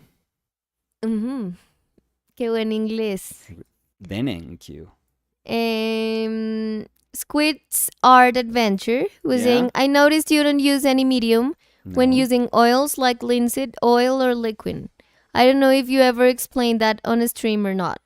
Yeah, I talk quite liberally about that, but no, I don't use medium. I try to minimize the use of mediums because I do use mediums. Look, I do have liquid right next to me for specific things, but I don't use it usually. I don't think Also, Vansantis here from the in the color course. I don't think I've ever used liquid. So yeah, just straight paint. I do it for mainly two things. Almost every single medium, but I mean, there's exceptions, obviously, but almost every single, let's say, traditional medium, which is what I used to use, has some sort of solvent in it. And excess solvent for me was causing a lot of issues, like health issues, especially like irritation and like respiratory issues. Some of them, which I think they already caused just a ton of terrible things. Like I already have a bunch of issues with my smell, for example, with my sense of smell that I don't think I can recover. I think just years of smelling a lot of turpentine just burned my nostrils off, and I don't smell a lot of stuff, like very specific stuff. I don't smell um, anymore. Like even like pre-COVID, I had lost my sense of smell quite dramatically. Um, so I don't want that. I used to, if I was overdoing it, I used to also have like excessive headaches and burning of the throat. So it was terrible. So I tried to like wean the use of solvent, and until now, where I use it only when I feel I have to, like there has to be something very particular happening for me to do that, or I feel I need to be aided by the drying time. I'm sorry, of the liquid. So that actually helps a little bit my painting. Um, and the what that, let's say, uncovered the minimizing the use of solvent. What that really did for me was to realize that I could paint with straight paint, and that I found that painting with straight paint was quite beautiful. It was very, very basic. It was very, very fundamental, because you're not really stretching your paint in ways that can create like these, I don't know, not like these artifacts of paint, but they are, I mean, they're very much part of the nature of paint. Thinning down paint is part of painting. But I kind of, you know, my personality um, is very welcoming to paint that is just, pure, almost like sculptural paint. So this actually gave me access to that, to approaching paint in that way, in a far more material way. So again, it's very basic paint, because in the end you just have color against color. That's about it. So it's kind of like raw paint, almost like the barest form of painting, and I deeply deeply enjoy it. So yeah. So let's say it was a combination of those two things, something that was prompted by health concerns, but then that it opened up something that was quite interesting to me as a painter, like a sensible quality of paint that was congruous with me as a painter. So What was happening with Chili? no, that she just, I don't know, she was scared and she jumped and she scared me, so made me laugh. No, I was thinking if I should uh like hold her for her to sleep, and maybe it's better if she sleeps alone, but Oh, it's totally. You can I grabbed spoil her. her. I don't. It's a, Yeah, but I don't she's our want to. dog. You can spoil her. I spoil her a lot. So spoil her as much as you want. I just love her company. I So know. I know. And she's not spoiled. She's like, no, she's a very good she's dog. super with us at least. I mean, she hates other people. No, she does not hate Well, other she people. doesn't hate. She's not that No, prejudiced, but she rightfully dislikes other people. no. She But she dislikes loves that us. people want to like hold her. Because I Yeah, realized the last or time look I at was with her. my family, no, because she's okay now with people being there Yeah, and just like there. interacting with people. She's But okay with the presence of people now. no, the thing is that because she's tiny, people want to like hold her. Yeah, And she loves to be held by you and me but and not all the Samuel Per. time. That's a But weird not all the thing. time, yeah. And not by people that she understands as strangers. So But she loves you. She's been like this and with she you loves me. ever Yeah. since she met you. Like Yes. literally ever since she met you. Yes. So I've always told you, like, take advantage. Like, this dog made a connection with you Yes. from the moment she saw you. So there's nothing more beautiful than that. I would, I would totally take advantage of that because I think that that's beautiful. So But she loves you too. she loves me too in a different way. I mean, it's sadly it's not a competition because I know that I would lose it. So no, I think she has a very special relationship with you, and I Yes. think that that's a beautiful thing. That's what I would say. Ritual Tattoo dice, desde ayer los veo, me estoy volviendo fan de lo que hacen. Lo que dijeron sobre Dani que pinta a pesar de que no aparece en internet es como lo del árbol que cae en medio del bosque pero ninguna persona vio, así que no sucedió. En el sentido de que si no se publica algo entonces tampoco sucedió. Che, les escucho casi como ASMR para dibujar. Salud. Qué Y dice, grande. por cierto, no Sí. quería que sonara acusativo lo de Dani, era más como curiosidad, pero entiendo, No, bueno, en realidad. estábamos molestando. No, sí es molestando. Y Siempre molestando. si Ritual Tattoo es nuevo, de pronto no ha visto como mi trabajo. Invítalo a Este es que mi conozca tu Instagram, trabajo. Daniela OCMP. Y también acá hay unos videos. Si Ritual busca, se llama Visual Conversation. Y era... Correspondence, pero bueno. ¡Ay, Dios santo! Visual Ujú. Correspondence. Y eran unas... Top of mind. Es una serie que tenemos pausada con Nicolás, donde cada semana él hacía algo y yo respondía con algo más y hablamos sobre lo que se hizo. Entonces, pues si de pronto le interesa, se puede echar una miradita de esos. Let's see. Y millos. Images. Prince Barebones was saying, I'm late to the party, but hi everyone. Hey Prince Barebones. Never late. How are you? We're always late, but it's fine. B Watch Arts was saying, hi, I am a new high school art teacher, and this is nice. calming me down from the terror of being thrown in here with nothing but a name tag and a dream. Yay, Oh, no Florida way. education system. Oh, where? I need to know this. Tell me more. And Squid's Art Adventure was saying, B Watch Arts. That sounds about right, especially if you're in Broward or Dade counties. LOL. Oh, so Florida. We have our Florida people here? And B Watch Arts was saying he'll I don't know how to say What? this. Hillsborough here. Okay. I'm in New Tampa. Oh, Tampa. Nice. And Yeah, B there are Watchers was saying very few things as horrifying as teenagers, I would say. yeah, well, yeah, high school art teacher. Yeah. Teenagers are Oh, are I would ruthless. be very scared. Yeah, Yeah? I I was think I'm- judged. Oh, I think I didn't tell you this, What's that? but last time I was in the buying the supplies Yeah? for packing Yes? in Unicentro. What I don't know happened? why I never told you this because I No. always tell you everything. Everything? I was judged Judged. by a you group mean? of teenagers. Well, And it was funny because I was like, oh, yes, teenagers can be hard. but what did they say? Or I mean, 'cause I was what did you hear carrying- them say? Or, No, they were saying it out loud. Of course, teenagers. And I was carrying the foam board. Yeah. So they I said was it was bigger carrying the than foam you. board. No, Okay. no, thank you, but no. I'm just Now trying to you're find, being I'm a just trying teenager. all the ways Thank that you, teenager that I'm Nicolas. just No. like accessing my teenager. No. Like, how would I tease you?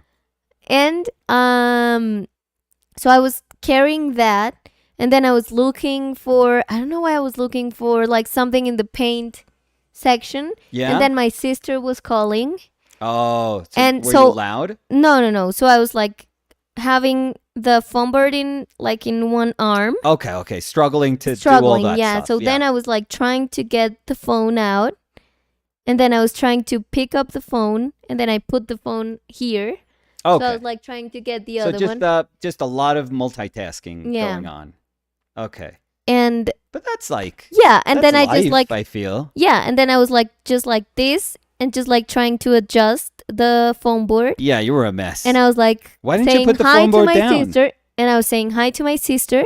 You didn't think about And putting the foam board there down? were like, I don't know, maybe 4 teenagers. All boys? No, Can I all ask? girls. Oh, jeez, they're worse. And they were Yeah, like, they're the worst. look at her.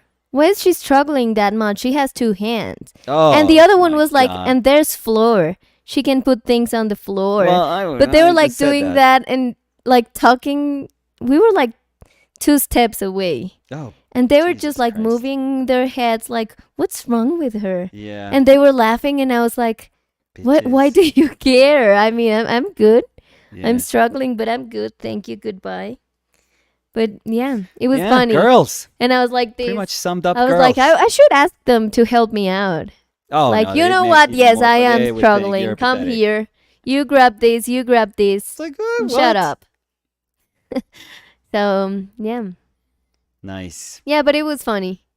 Because in my head, I was like, oh my God, they really don't have a filter. Or they don't. I was thinking, I don't know if they don't care or they want to be heard. I think They're like, I at a want to certain- voice out my yeah, opinion. I think at and- a certain age, you choose to be irreverent. Yeah, I mean, but it's they were like, important but to look voice at her. out that irreverence. But I mean, she has 2 hands, and the other You one was do. like, and there's a floor. I And they kind of were all agree laughing. I kind of agree You with would floor. laugh with them, yeah. I kind of agree with floor girl. I would be like, just put her on the floor, dude.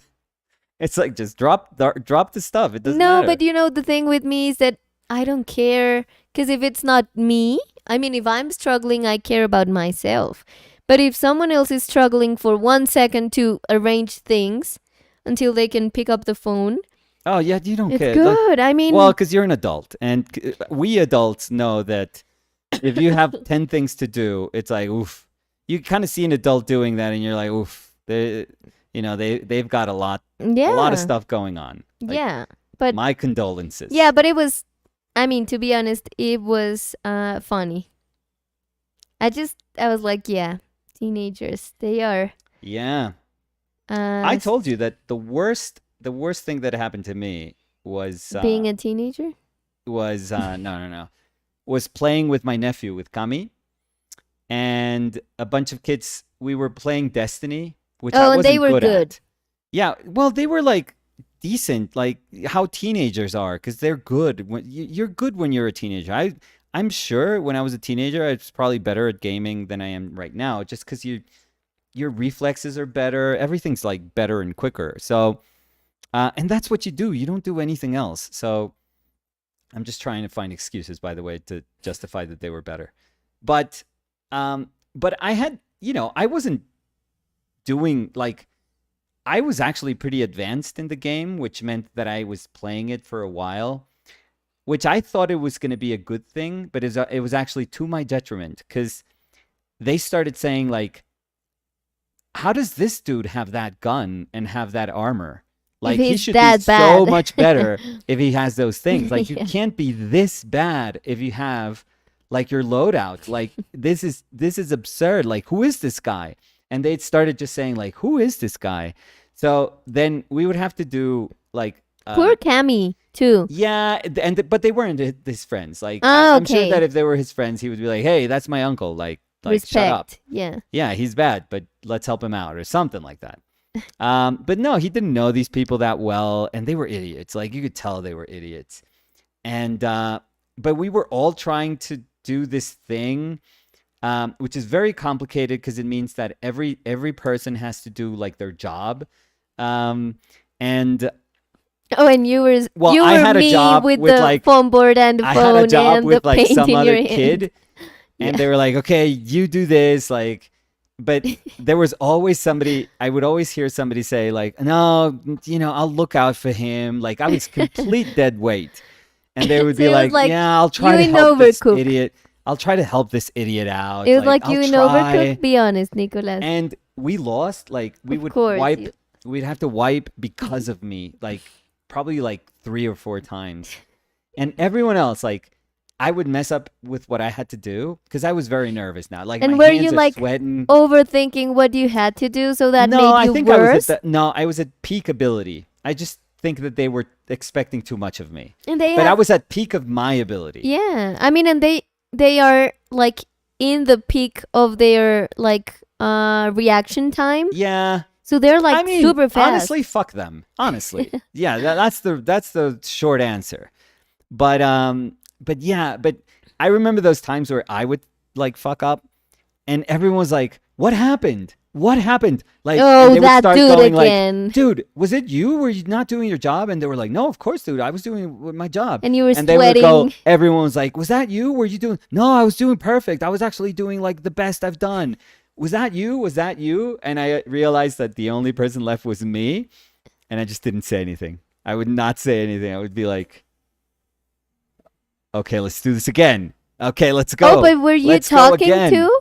Yeah, I was in chat. It was all voice Oh, chat no, that's because you have to not communicate. cool. This Yeah. is one of those things that you would Yeah, have but to I thought that communicate. you just felt so bad that you were like silent, like Oh no, I silently would just be ruining silent. everything. No, I would just be silent. I would just be like, and then I realized like last time I messed up, I just told all of them. I was like, "Hey guys, that was awesome. Thank you. I just have to run, so I'm sorry." And then they blocked you. Yeah. Thanks. Yeah. They were like, "Oh, Never. finally." Never again. Well, finally, but not really because they had to play with me or a stranger, but it's actually easier to play with somebody that you know and that you can coordinate with. But maybe the stranger, random stranger was a little bit better than I was. So maybe for them it was like, yes, And then you had stranger. like a warm bath and you cried. Then I realized I'm never going to do this again. Never, ever. Yeah, teenagers And I was can worried be. because I was like, oh, everyone's going to tell Kami how much I suck tomorrow. Or they're going to Oh, be like, I'm oh, sure dude, your uncle. Kami was like, "Oh, who is he? Oh, he was No, terrible." no. He was actually super cool. Yeah, he was he's like, oh, these sup- dudes are idiots. He's super nice. Yeah, no. He left with me. When I left, he Oh, left he's so too. nice. Yeah, And that's he was like, nice. "Oh, don't worry. These dudes are idiots." But I was like, "Yeah, I'm not doing this ever again. I love video games, but I fucking hate, playing like that." So, Teenagers. yeah, I hate teenagers. So, Catherine Peremsky was saying teenagers are terrifying. I have two of them, and thankfully they're coming out of an excessively mean phase. You have to have pretty solid self-esteem to live with them. Yes. yeah, Samu is so Samu's Like a 15, non-apologetic and teenager. Samu's 15 and Fed is 11 going on 16, I think. And going on, yeah. Yeah, She's going on she's 16 since yeah. 10. Yeah. So I would say she, I have like her attitude, she's a teenager now. I pretty much have two teenagers Yeah. to be completely honest. Yeah. When we were, because I was trying to rearrange the closet with her. Yeah. And in one moment, she was just like standing up and she was like giving me the look, like the teenager look. Yeah. And I was like, Fed, why are you giving me the look? I mean, and she was like, what look? And she started like laughing and smiling. Yeah. And I was like, no, Fed, I'm not going to do that. Fold the clothes. Like, do it. What's going on? And she was just laughing and she was like, were you intimidated? And I was like, no, I'm not intimidated by you. But I was like, oh, she's testing her teenager look. No, hate Because she it. was like scanning me. Oh, She was Jesus looking Christ. from like up and down. head to toe. And I was like, why are you looking me in my pajamas? Just Yeah. like help me with the closet. You're very good at that, at scanning, but you do it very quickly. I don't scan. Yeah, you do. No. No, but you are amazing. No, because I do feel that. Me, I need like 5 minutes of like intense. Oh, no, you like, don't scan. Staring. No, you don't scan. I need staring. Yeah. I stare. I take out my sketchbook. I make notes. Yeah. I'm like, No. what are those boots? Are those really boots? And then you trip Um, because you Yeah, are no, no, no. trying to look more closely. You need about, I would say, like a tenth of a second to know what anyone is wearing. Like a tenth of a second. But I have to say, it's not a judgment thing. Yeah. I do. Sometimes I'm like, did you saw that amazing pair of pants that they have? And you're like, who? Yeah. And then you go there. Aren't just we like- alone? You just like go in front of the people. Yeah. These pants? Yeah. And I'm like, yeah, those pants. Yeah. Sorry. Why- I'm like, I'm why? sorry. My girlfriend Why? asked about your pants. Yeah. I'm so sorry. My girlfriend is asking if you're selling those pants. Yeah. She wants them. Can I take a picture? Yeah. Yeah, but I feel that the stare, like that scan, is different with teenagers. Yeah, It's like, and girls, I would say. yeah, I would say. y- Again, we're generalizing here, yeah, but but I was like, Fer, oof, woof. what are you doing, Fer? It was funny. Yeah. Because she's very loving with me, but she has a teenage attitude now. Oh, yeah. I would hate to So, be her enemy. yeah, she can be intimidating if she wants, as a teenager can. I'm building everything so she's on my side. In the And next you're few years. losing. No, I'm joking. No, she's a very good friend of you. I think so. And I think she's a very good friend of me too. Oh, for sure. Yes. So, remember we were talking about this because Watch Arts was saying that they were a new high school art teacher. Yes, I need to know more. So they were saying they literally fingerprinted me and put me in a room and said teach the next day. They Oof. still haven't told me the emergency procedures, and it's been over a month. Okay. But what are you teaching? What are you Art? Yes, but are you teaching to people that want to learn Oh, art? but wait, because they were saying, "Yep, Florida, my lunch period just ended, and I have students coming in, so I may be mute." Okay. Oh, Um maybe they were like, "Let's show, hey teenagers, look at this art channel. Maybe you're gonna enjoy it." And we're talking this about teenagers. yeah, well, they Maybe don't it was care. They like, always maybe they know we're that. gonna have haters now. Yeah, they know that people talk about them. They expect that from older people. Just So, be a good teenager, I would say. to a You can be teenager? mean to everyone. You can No, be mean, yeah, but or you that's can be a good teenager. no, that's And in one ear out the other. No, that's no, nobody's going to hear that advice. be the person that you would be a Okay. friend of. Too long. That took too long for a teenager to listen to. Yeah. Um no, I would say advice to our friend, to our colleague, let's say, because Mhm. I was a teacher for 12 years. Um, Probably more than that, I would say. So I don't know if they're here, but Yeah, maybe but maybe the because advice they can, said that they were muted, so maybe they're listening. Maybe, or maybe they're muting us. yeah, They just have the but image maybe running. we're just on their in their ear, Yeah. maybe like headphones or something.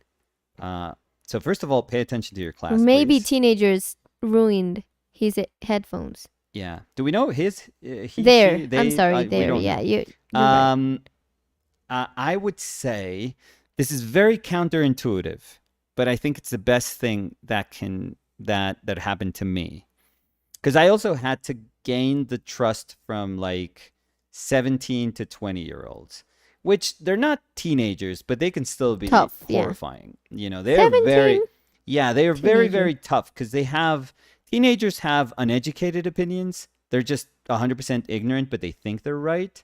Um, but 17 to 20-year olds, they actually can have educated opinions and they know how to argue if they feel they're right.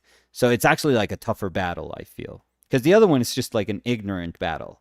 Um, and I'm not downplaying. I'm not saying like every teenager is like that, but they're pretty much like that. But the one thing that we older, I started teaching when I was at the university. I started when I was 29, or I think I hadn't turned 29. I was 28, so I was very young for a fine arts faculty teacher. Um, and at first I thought I would just want to be their friends. Yeah, I'm like, hey, I'm one of you. Hey guys, I'm one of you. So treat me like one of you. We're all gonna be cool here. I'm just like I said, I'm exactly like you, but with less hair. That's about it. And I eventually realized, oh no, I don't want to be one of you. Like, I don't want you to treat me like one of you. I am way beyond this, like all the shit that you guys are doing right now. I went through that shit on my own life. Like, I don't want to go through that again. Yeah. So I And regretted trying to be friends with my students, or trying to have them think of me as their friend. So what I realized, and this is the my biggest I'm going to say this is the biggest bit of knowledge that I can pass on to anyone else that is wanting to be a teacher or hoping to be a teacher. And it's there's only one way to gain respect, which that's what you want. You don't want to be anyone's friend. You can care for them as your students, and that's awesome. And you can end up being 100%. friends. Oh yeah, yeah. And those relationships can end up in good friendships. I have like good friends that I consider good friends that were former students. That is for sure something that is possible. Yes, 100%. But while you're being a teacher, you don't want them to feel like they are exactly like them, because they also will disrespect you like one of them. They'll treat you like one of them in the good and in the bad. And what we don't want is the bad, because the bad is like hard to deal with. So what we want is the good thing, for them to respect you, but you only gain the respect by showing them that you are very passionate about what you're doing. So they can say, teenagers are like this. They can say, I think what you're doing, I don't know. They'll say, I don't care about what you're doing, but I actually find it pretty cool that you care, that you care about what you're doing. So they'll be mean because they're always mean, and they'll say like, oh, I don't really care about painting. But they'll also be cool, because if there's one thing that teenagers like respect, is if somebody, loves what they do, like is completely committed and loves what they do. They'll be like, no, this person for real likes painting and they're really good at it. I just don't care, but I can sense that they're good at it and they love it. If you can get to that place where they can see you that way, oh, you're good. That's the place where you want to be. But don't try to be friends, because that never works. You can be cool. You could be caring, I feel. You could be very, very caring, and you could show genuine interest in their lives. But friends, I think friends is tough. Emilio Sorni Sorry. dice, quería contarles que no encontré dibujo con modelo en mi ciudad, pero sí uno de como acuarelistas, Bueno, como un plein air. bueno. Y mañana, que es mi día de descanso, iré por primera vez. Sorni, Siento que será un grande. desastre porque nunca he pintado en vivo, jaja. No, muy chévere Qué el bueno, reto. Sorni, Muy lo chévere felicito. ese reto, sí. Muy chévere, y de pronto también puede conocer a Viejitos. otros artistas Sí, señoras. que de pueden edad. ser amigos o Sí. compañeros artistas, que de pronto también le digan, oiga, de pronto usted no encontró para dibujo con modelo, pero yo sé que en tal sitio, que ese voz a voz también puede funcionar. Puede ser. O de pronto Emilio termina enamorándose De del una plein air. viejita. Ah. También, pero del plein air. Pedro Vicente dice, Ajá. ¿podrían comparar la diferencia entre los Winsor & Newton Artist versus los Winton? Quiero saber qué problemas concretos puedo toparme si me paso a la opción económica ahora que estoy pintando muchísimo más. Sí. Normalmente, digamos, casas grandes de pintura. ¿Quién preguntaba? Discúlpame. Pedro Vicente. Pedro Vicente. Normalmente casas grandes de pintura, productoras como de pintura, hacen como dos versiones de su pintura. Digamos, si producen pinturas al óleo, hacen una versión que es más económica, más accesible, y hacen una versión mucho más costosa. La diferencia más grande que hay entre esas dos es el pigmento. O sea, o la carga del pigmento. Y rayita, guión. Y rayita guión al medio. No, y slash. ¿Cómo se dice Slash. slash en español? Slash. No, pero el slash tiene que ser como... Slash. No, se dice slash. Diagonal. Bueno, y Slash. rayita o carga de pigmento. Entonces, la pureza del pigmento y la carga. O la carga, o sea, la cantidad de pigmento que se le echa a la pintura. Entonces, una pintura económica, por ejemplo, en el caso de rojo cadmio, no estaría usando el pigmento rojo cadmio. Slash, literal. No, pues eso es nuevo. Ese símbolo existía antes en español que uno dijera slash. Pero, entonces, no utilizarían rojo cadmio, la pintura profesional. Diagonal, lo que te dije, diagonal. La pintura profesional, sí. Y lo que hace la pintura más económica es utilizar una mezcla de dos pigmentos más económicos que se asemeje al color que con el que uno quisiera trabajar. Entonces, le ponen rojo cadmio, pero le ponen rojo cadmio entre paréntesis hue o matiz. O sea, es un matiz similar al rojo cadmio. Em, ¿Qué quiere decir eso? Que pues uno no va a contar con las propiedades del pigmento con las que uno podría contar si uno lo estuviera utilizando directamente. Eh, ¿Cuáles son esas propiedades? Como propiedades como saturación o la opacidad, como son, como se están utilizando pigmentos que son económicos para acercarse a un pigmento costoso, pues todo puede cambiar. O sea, no tienen que tener la misma saturación, normalmente son más grises, no son tan cubrientes, o sea, se distancian mucho de ese color. Y la carga del pigmento es menor, entonces todos los fillers que utilizan para la pintura, todo lo que utilizan para rellenar la pintura, pues la proporción de eso, la rata de esos, em, a, de esos fillers a la pintura es mucho mayor que en una pintura más costosa. Entonces, Oh, ¿en qué lo va a afectar? En nada, no se preocupe. O sea, uno puede usar pinturas económicas y puede hacer pinturas perfectas. O sea, perfectamente viables, perfectamente bien ejecutadas. Lo que pasa es que de pronto el color, la calidad de color que uno está utilizando, o sea, la calidad me refiero no tanto a lo baja o alta que puede ser esa calidad dentro de la pintura, no, sino me refiero a ya dentro de la pintura que uno está haciendo, dentro de las relaciones que uno está generando, la calidad de esa relación de colores seguramente es distinta a la de una pintura que tiene unos orígenes que son más saturados, eh, eh, como los que uno encontraría en pintura que es más costosa. Entonces la pintura, ¿a qué se traduce eso? A que la pintura que uno está haciendo de pronto es un poquitico más gris que la pintura que hace una persona con colores mucho más puros. Pero no se preocupe, no se preocupe que si usted está haciendo una pintura fundamentalmente bien construida, o sea, donde los fundamentos de pintura sean buenos, usted puede pintar con unas témperas de Kinder y la pintura va a ser buena. O sea, de eso no depende que una pintura sea buena o mala. Margo Delgado dice barra, así le digo yo a la diagonal.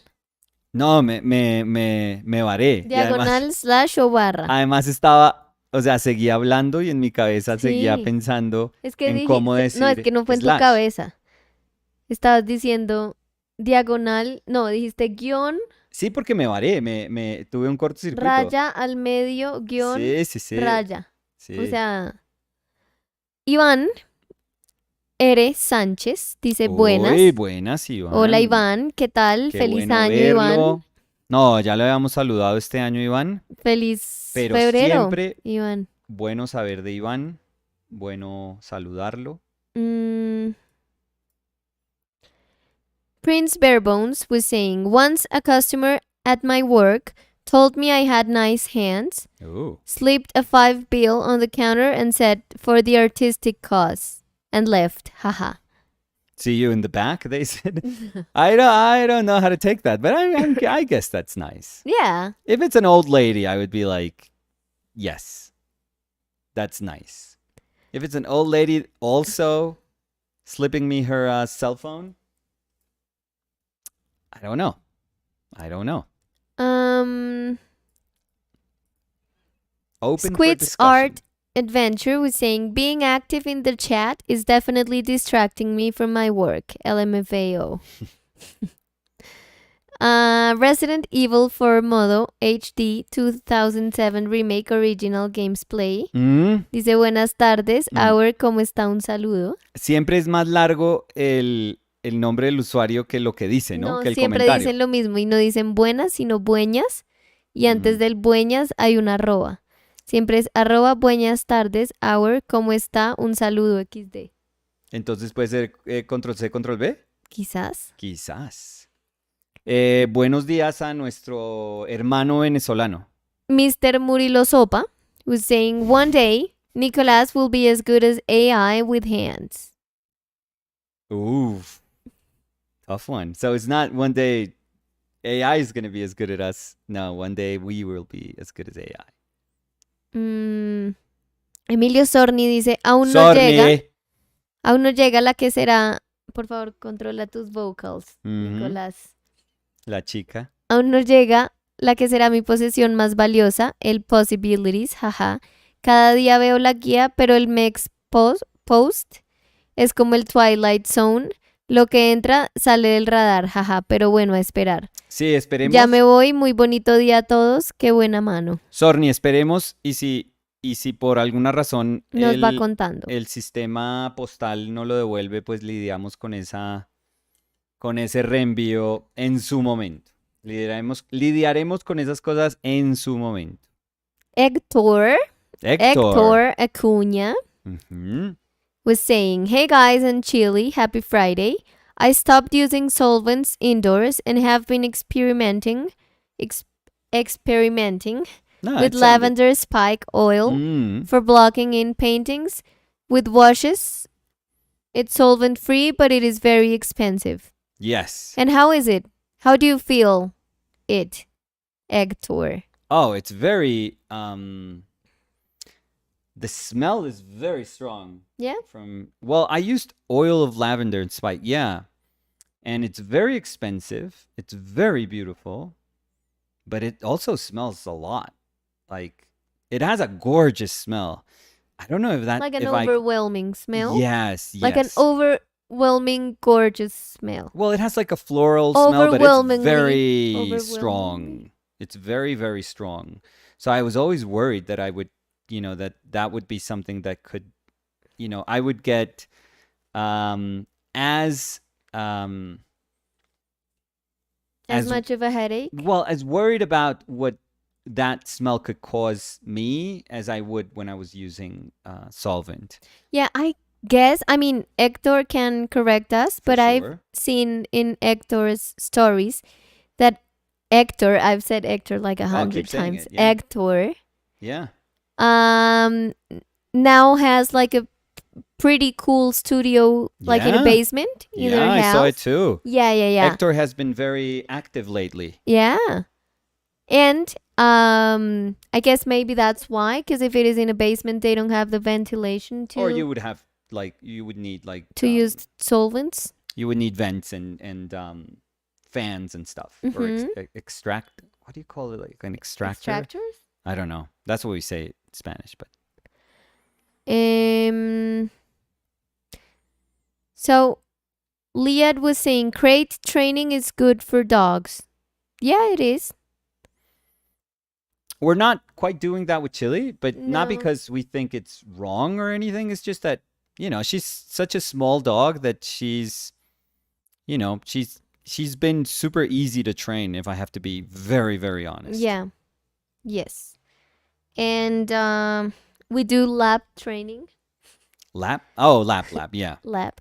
I mean, she's so little that she can just totally be there and you barely notice her. No, and to be honest, I mean, I'm just sitting here and she's just sleeping here. And if I have to go do something, I'll just put her on the floor. And that's it. Like, it's not like she needs based to on be... what happened to you at the mall. Oh, I can't... I don't know if I trust you with knowing that you could Lady, put her on there's the floor. a floor. Yeah. Please. Look at her. She doesn't know there's a Acknowledge floor. the floor, you dumb old... You're old, yeah. Señora. Yeah, that's where you are. So, Ivan was saying, what about lavender oil? I have read that it is the safest option to thin the paint. Liad was saying, gambling has solvent-free mediums, and personally, I just walnut oil. I don't use solvents at all. Yeah, gambling even has Galkid, which is an alkyd medium that is solvent-free. So that's very good. It's very good alternatives if you want to take advantage of them nowadays. So Hector was saying Hector. seems to drive faster than mineral spirits and gets tackier early. Very Mm, smelly. I very. only use it for the first 20 minutes or so. Yeah, new basement studio. Too cold to open the window, so no airflow. But it looks very cool. It is a Yes, very cool studio congratulations. you have now. Yeah. Um. Let's see. So, mm, Alejandro González was saying, estaba diciendo, Mm. disculpe, soy nuevo ¿Sí? con la pintura y quisiera saber qué tips debería tomar en cuenta para no sobrecargar una pintura con tantas capas. Eh, Comience haciendo ejercicios. El nombre, discúlpame. Alejandro. Alejandro. Comience haciendo ejercicios donde resuelve la pintura en una pasada, de una sentada.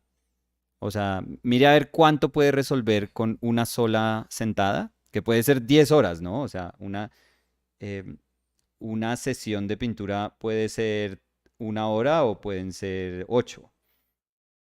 Pero intente como darse cuenta qué tan lejos puede llevar la pintura si tuviera que resolverla en una sentada. Y eso va a ser, creo que, de las herramientas más importantes que puede empezar a adquirir.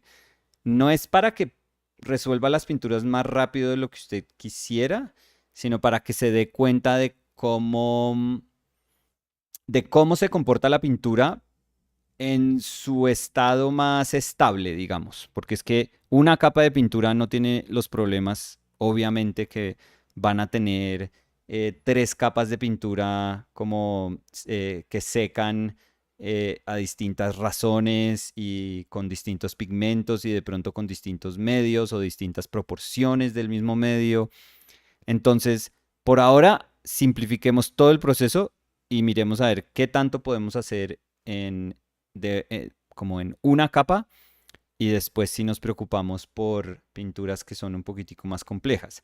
Si eso nos está causando dificultad, como tratar de resolverla en una sola capa, pues entonces hacer capas como muy diferenciadas y pintar como se hacía o se sigue haciendo así tradicionalmente, que es tener un dibujo y luego hacer un underpainting, como una pintura base, y luego ahí sí como llegar a lo que sería la capa de color. Eh, Dividirla como en esas 3 capas para que sean muy diferenciables, muy fáciles como también muy fácil hacer la reflexión sobre cada una de ellas y que no todas como que se junten en una, sino que nosotros tengamos la capacidad de decir, bueno, ¿qué me costó trabajo? El dibujo, esa primera parte de la pintura que sería el dibujo. Y ahí uno puede decir, pues bueno, demórese un semestre más dibujando, o mientras está haciendo la pintura, paralelo a eso, haga un énfasis en dibujo, que eso es lo que nos está causando un poquito de trabajo. O qué nos está haciendo, qué nos está causando la mayor cantidad de dudas. No, la parte que tengo que hacer la pintura base, que pienso en valores tonales, pues entonces empiece a practicar siendo como mucho más juicioso, respetando los valores tonales que hay dentro de la imagen, las relaciones de los valores tonales que hay dentro de la imagen. Marcelo Peralta was saying, Marcel. hi Danny, Nico, and Chili. Hi chat. Late but present. And Marcelo was saying, finished watching the last stream while I recovered from Samba Night. Oh, we Great need to portrait know. of Bold Chili. So it was a Bold Chili Oh, nice, pun. nice. But How Marcelo, was, specifically, what is Samba Night? What yeah, does that so how involve? was Samba Night? As in, how is it? Like, What do you do? how, yeah, how does a Samba Night looks like? And do you call it that or do people call it that? I want to know this. Is this something that you and your wife, I think Marcelo has a wife, right? Yeah. That you and your wife call it? It's like, woohoo, Samba Night. So And it's it like was a date happy night hour with your Samba wife. Night, so I that's know, why I they know. were So, still recovering. or is that just a very Brazilian way of saying drinking and dancing? We're going And out to drink and dance. are you recovering because of the happy hour? or because you danced a lot of samba? We need all the details, Marcelo, please. Please spill the tea or whatever you had at your Yeah, the happy caipirinha. hour.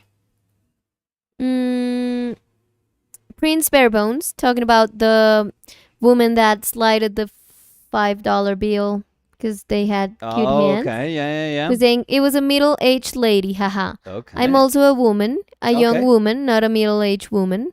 So it was an interesting interaction, haha. Okay.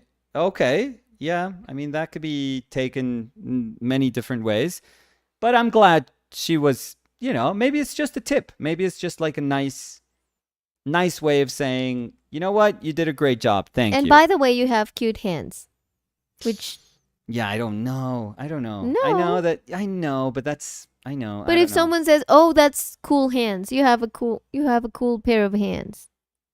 I would say that. Cool, I would yeah. say cool I instead don't know of if cute. if I was going to give out a compliment, it's because I thought the hands were very cool, or I would say, yeah, or I would just not say it at all. Yeah, because if someone says, "Oh, you have a very cool," Oh, you have beautiful hands. It's like, yeah. oh, you're creepy. Oh, you have very Yeah, cute no, eyes. don't It's touch me. like, can you Yeah, it's like, yeah, go? don't touch me. Yeah. Yeah. Michael Ortegón dice, hola, buenas tardes. Hace poco tuve una pequeña conversación con alguien que decía con mucha seguridad Mhm. que el arte figurativo no tiene nada más que decir, que todo Nada era más. repetición. Todo. ¿Qué piensas de ello? Pues que es tonto. O Pues sea, sí, o sea, una postura tan prejuiciosa y como tan... sí. Difícil tratar de convencer a una persona que comienza desde ese argumento. Sí. Eh, no, vamos, o sea, tan absurdo es que hay como un resurgimiento de contemporáneo dentro de la pintura contemporánea. Hay un resurgimiento de arte figurativo grandísimo ahora. Estamos viviendo como en un renacimiento ahí todo curioso. Obviamente, o sea, que cubre un espectro gigante, pero ahorita hay un renacimiento súper bonito de personas interesadas en arte figurativo, de personas enseñando arte figurativo, y además arte figurativo que está en, digamos, todos los lenguajes de expresión visual. O sea, uno lo ve en escultura, uno lo ve en pintura, en dibujo. Entonces no es algo exclusivo a la pintura. Y el mercado del arte también está como feliz consumiendo, aceptando y promoviendo muchísima, como un imaginario figurativo grandísimo. Entonces, no sé, yo creo que eso era un argumento hace como era un argumento dentro del arte contemporáneo por ahí hace unos 30 años de pronto, pero yo creo que ya es como una tontería, Pues que igual yo honestamente. siento que nunca fue un argumento. Bueno, O sea, sí entiendo la razón por la que lo estaban diciendo en el momento, pero pues no sé, es como... yo creo que en ese momento, si las personas que promulgaban como el fin de la pintura hubieran podido transportarse 30 años al futuro y ver el tipo de pintura que se estaba haciendo, se hubieran sentido como ignorantes sobre lo que estaban diciendo. Eh, pero es que era o sea, yo creo que había una creencia que ya grandísima Religiosa. mayoría de la gente no se iba a interesar por pintura. Y dentro de como em, esferas académicas, sí es muy cierto que em, hay muchos sitios que desde comienzos, desde los inicios del arte conceptual, pues asumieron que la pintura no iba a tener como eh, participación en lo que serían como facultades o digamos una participación institucional. Y hay Ujú. muchos sitios que no la enseñan, hay muchos sitios que no la promueven y no la enseñan, o si la enseñan, pues la enseñan de una forma, digamos, muy distante a lo que sería la enseñanza que recibiría un pintor en una facultad de pintura. Pero yo no creo yo creo que esos argumentos son muy tontos hoy en día. O sea, yo pienso que lo que denotan es como una ignorancia de lo que incluso está sucediendo en el momento contemporáneo de la pintura que vivimos. No me demoro, voy a servirle el almuercito a mi Sí, chili, señora. que está Déjame una ya pregunta, bostezando. déjame una pregunta. ¿Cómo estás? Bueno, Mentira. A ver, a ver, mi chili. Eh, uy, ¿quién kill, está afuera? chili, kill. Em, Defiéndenos, chili.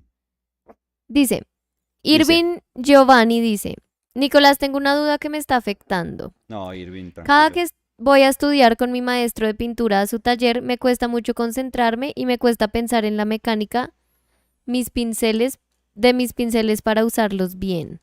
Mm, No sé si eso es como una pregunta. Estaba compleja la pregunta que te sí, hice. No sé Irving, si eso es como tratando de decir como que qué función tendría cada pincel. No sé si sí, de pronto ellos sienten que cada pincel es sí. como pincel del pasto, pincel de... No, esos no hay. Pues de esos Bueno, puede haber si uno quiere, pero no. saluda Chili. ¿Nos vamos a almorzar? Eh, Irving, sí, tendría que entender un poquitico mejor a qué se refiere, o sea, qué es lo que lo está atormentando tanto, pero mm, si es más sobre, si la cuestión radica como en que no sepa para qué puede servir, como los pinceles, qué uso tienen y cómo se diferencian, y se siente, es como incómodo habiendo comprado pinceles que los usa como de una manera intercambiable porque realmente no entiende, no entiende cuál sería la diferencia entre uno y otro. Eh, Voy a asumir, aunque no tengo idea si esa es como, eso es lo que está detrás de la pregunta, voy a asumir con lo poquito que dijo que de pronto tiene que ver con, me pinté, tiene que ver con eso. Si sí tiene que ver con eso, no se preocupe, no es tan grave. O sea, los pinceles se diferencian como en dos, tienen como dos atributos o dos características así em, eh, generales, que son o la forma del pincel, ¿listo? Y dentro de formas puede haber un pincel redondo, redondo, o un pincel lengua de gato, así, o un pincel plano, o puede haber un pincel que es como un delineador como este, o puede haber... No tengo nada más. No tengo nada más en términos de forma. Entonces la forma quiere decir literalmente, pues eso. O sea, ¿cuál es la forma cuál es la forma que va a tener la manera como yo deposito pintura sobre mi sustrato? Porque esa forma depende, obviamente, de mi herramienta. Entonces el pincel redondo pone la pintura, deposita la pintura de una manera, mientras que el pincel plano la deposita de otra. No hay como, a uno lo que no le pueden decir después de eso es, eso es mejor hacerlo con un pincel, o, usted está pintando tal cosa, esa cosa es mejor si la hubiera pintado con tal pincel. No, eso sí no, eso es basura, eso no le pueden decir a uno. O sea, por más de que una persona sienta que para el trabajo de ellos, eso hizo, o sea, utilizar ese pincel tuvo sentido y los hizo creer que era la manera más eficiente de expresar X cosa que estén tratando de expresar, eso es totalmente subjetivo, 100% subjetivo. O sea, uno no puede argumentar hoy en día, menos como en pintura contemporánea, que es que un pincel redondo es mejor para pintar cuerpos o piel o yo no sé, cualquier bobada, que un pincel plano o cualquier tontería de esas. O que uno no puede pintar como un edificio con un pincel redondo, como es algo arquitectónico, entonces tiene que usar un pincel plano. Pues sí, seguramente la forma del pincel, si es como mucho más geométrica, digamos, mucho más limpia, pues ayuda a describir formas que sean congruentes con esa naturaleza, pero no quiere decir que no se pueda hacer. Entonces, si alguien le dice a uno, no, no, no, es que ese pincel no se usa para pintar tal cosa, no, yo pienso que eso es basura. Eh, y la otra característica del pincel es de qué está hecho, o sea, las cerdas, de qué son esas cerdas. Entonces, este, por ejemplo, es un pincel de cerdas naturales em, que son menos suaves, porque yo no pienso que sean tampoco duras, pero digamos que son menos suaves o son más duras que las cerdas naturales que uno normalmente asocia como pinceles, con pinceles como, yo no sé si usted ha pintado con pinceles naturales que son para acuarela, por ejemplo, que tienen pelo de, yo no sé, puede ser de ardilla o de, o sea, usan un montón de animalitos eh, que tienen el pelaje súper suave para hacer esos pinceles y usan otro tipo de pelo, de pelaje, de crin para hacer estos pinceles que son de cerdas más duras. Entonces, ahí también, digamos que lo que está en cuestión es, ¿y eso en qué afecta a mi pintura? Y es súper simple, o sea, también es la cantidad de pintura que se va a recoger desde la paleta y la pintura o la manera como se está depositando sobre nuestro soporte. Entonces, los pinceles de cerdas más duras como esta, tienden a recoger muchísima pintura. Como las cerdas son súper irregulares, microscópicamente son irregulares, entonces recogen resto de pintura y ponen resto de pintura. Mientras que los pinceles que son mucho más suaves, pues ellos como que se barren encima de la pintura y ponen pintura sobre la superficie de una manera como mucho más sensible. Entonces, uno tiene que entender esas cosas cuando uno está pintando algo porque, digamos, si uno no quiere, si yo ahorita estoy pintando y no quiero molestar la superficie que tengo abajo, yo optaría por usar o ser muy sensible con el uso de este o pinceles más suaves para poner pintura encima de la pintura que ya tengo para que no me levante la pintura, para no correr el riesgo de levantar la pintura que tengo debajo. Eso sería súper importante. Entonces, simplemente es pensar como la diferencia entre un trapero y una escoba. O sea, como barre una escoba, como la escoba es capaz de recoger como mugre y barrer, o sea, meterse entre como rendijitas y barrer, barrer. Eso es lo que hace como un pincel de cerda, como que rastrilla la pintura y la vuelve a poner. Y en cambio, un pincel más suave es como un traperito que lo que hace, o sea, no puede recoger mugre, uno no puede coger un trapero y tener un recogedor y como barrer el piso, eso no serviría. Eh, pero entonces mueve, el trapero como que mueve las cosas superficialmente. Esa sería como la gran diferencia, la forma del pincel y las cerdas con las que está hecho. Ay, me faltó decir que esas son cerdas naturales, que son las que pueden ser más duras o más suaves, y hay cerdas sintéticas, como estas, por ejemplo, que son como un nylon o yo no sé qué serán. O sea, son algún plástico, esta específicamente no sé qué cerda será, pero es lo mismo. Entonces hay cerdas también sintéticas que pueden ser un poco más suaves o cerdas que pueden ser un poco más duras y pues aplica exactamente lo mismo.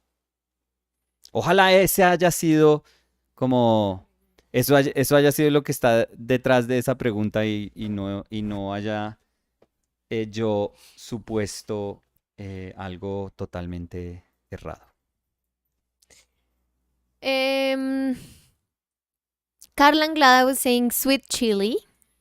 Yes, my sweet Sweet chilita. baby chilies.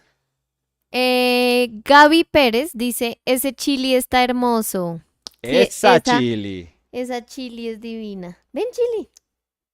Ay, espera, creo que se le cayó otro diente. Está que escupe dientes, parece una boxeadora la chili. Ay, no. Sí, está que... Sí, ese sí es un colmillito. Se le cayó un... Seguramente alcancé a ver. No, ay, no, Sí. espera. No, tranqui. So, yeah, Chili's losing her teeth. She's either very old now or she's just changing teeth like super quickly. Very old. She could be like a Benjamin Button dog. We just didn't know it.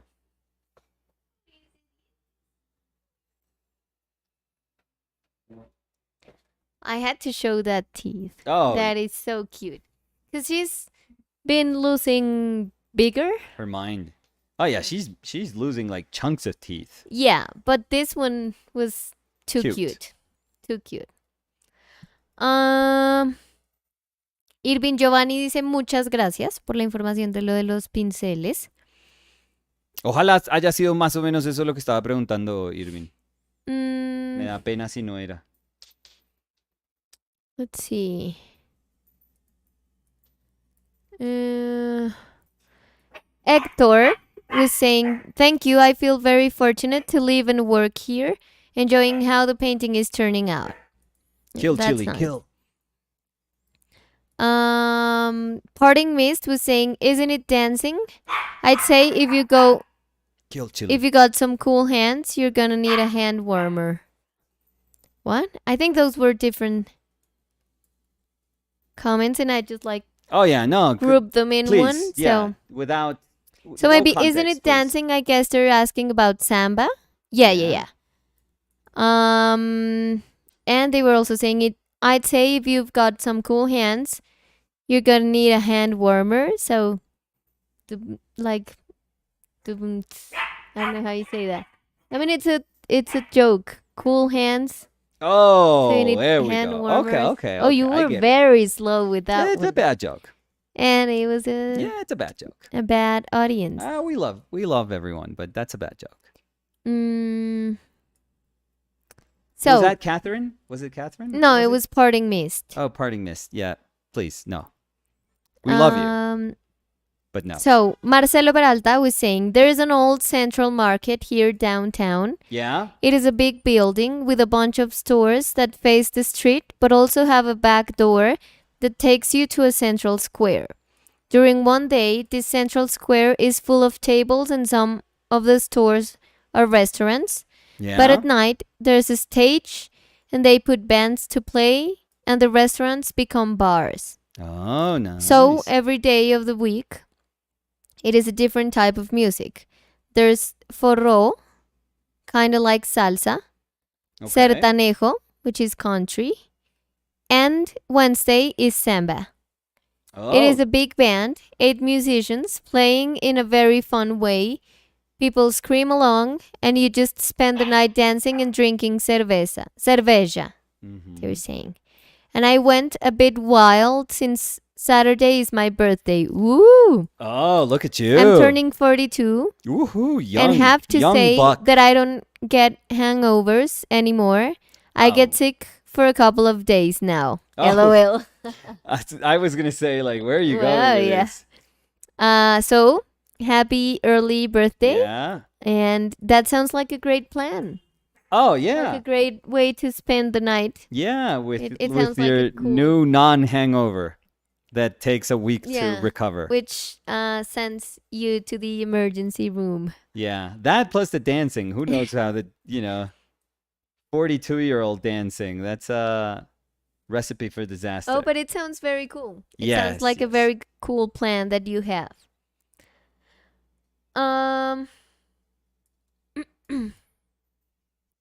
Ritual Tattoo dice, ¿por qué no existe arte costumbrista de millos? Tengo 2 pics del estadio con demasiado movimiento, parecen meetings renacentistas. Tengo las vibes del señor finado del sur de Corea, que también hacía en vivo dibujando. Ver otras personas dibujar y pintar moviliza a pensar y hacer cosas creativas. So, gracias. Uy, pero entonces Ya tiene una me idea suena a de... que esa imagen la tiene que hacer usted. Claro. Me suena que ese es su llamado. Es su llamado ritual. Sí. Marcelo Peralta was saying, last night, they do call it samba night. Noite do samba. Oh. Maybe that was terrible, but... so, Squid's Art Adventure. Noite de resaca. Noite de guayabo. That's how we call it Yeah. here. Squid's Art Adventure was saying, I have to say, every interaction I've had with Nicolas has been super nice. Either here or on Instagram, he has always been willing to speak or interact with me. It is nice. LOL. That's so nice. I wouldn't trust him. And they were also saying I wouldn't trust him as much they as were I could throw him. what? I don't know. I got, yeah. They were saying, well, I have to go for now. Hope you all have a wonderful day and hopefully we'll see you next time. We hope to see you next time too, Squid. Catherine Poremski, when you were asking if Parting Mist's joke was Catherine, Oh, Catherine was saying, so glad you associate me with all the bad jokes. oh, terrible. LOL. Yeah, I already have that in my brain. Prince Barebones was also saying, I unfortunately have to go to work and hope that these cool slash cute slash nice hands make more cash. Have a Yeah. nice day, everyone. Lady. He put some moisturizer. No, that's even worse. Moisturizer No. on them, Prince Barebones. No. I So don't know. people can Cross the line. tip you more. No, yeah, that's okay. how That's yeah. not even. Yeah. Yeah, that's another type of content. Okay. Eros Castaño dice, Nicolás y Dani los invito a mi exposición en marzo. Qué ¿En chévere, dónde Eros? ¿En ¿Dónde Ibagué? tiene la exposición? Irving Giovanni dice, sí, supongo que toda esa información sobre los pinceles es la que me cuesta recordar y también enfocarme en observar y pintar porque hay varios problemas que me hacen divagar y no me siento presente. Uy, todos esos problemas. O sea, no quiere decir que uno no los esté aceptando mientras uno está trabajando, pero regálese ese momentico de cuando esté pintando, de solo pensar que está pintando y va a ver que su vida se lo agradecerá. Sí, y no sé si tú le diste el tip de usar solo un pincel por un tiempo. Puede, sí, sería Bueno, no, perfectamente viable. No, que yo no iba a le había decir dicho, eso, no. que también si uno se siente muy abrumado por como pensar, este pincel me puede servir para esto, este para esto, pero este para esto, pero tengo que tomar esta decisión, pero ¿cuál de estos me va a funcionar? Yo diría, Irving, coja un pincel y pinte con un pincel una sesión. Toda la sesión con un pincel y después de eso puede decir, "Ah, me hizo falta, me di cuenta que me hacía falta tener un pincel plano. Entonces quiero añadirle un pincel plano como de este tamaño. Y después, ay no, de pronto lo que necesitaba era un lengua de gato. O de pronto me doy cuenta que nunca toco los lengua de gato, entonces no los necesito para como yo pinto. Entonces, pues creo que eso también puede ser bueno como para no abrumarse tanto con la información de lo que hace cada pincel, sino en realidad mirar lo que uno necesita cuando pinta. Perfecto. Alex May was saying, hi all, happy to catch a live one. Hey Alex, welcome and happy that you catch the live One. one. Ibrahim Salah was saying, was watching Domestica Course by Camila Ogerman. Oh, She showed that's your book amazing. and work as inspiration. Not sure you are aware it was cool. No, Oh yeah, we are. we've been aware and, Yes, and we were super she's very grateful. nice.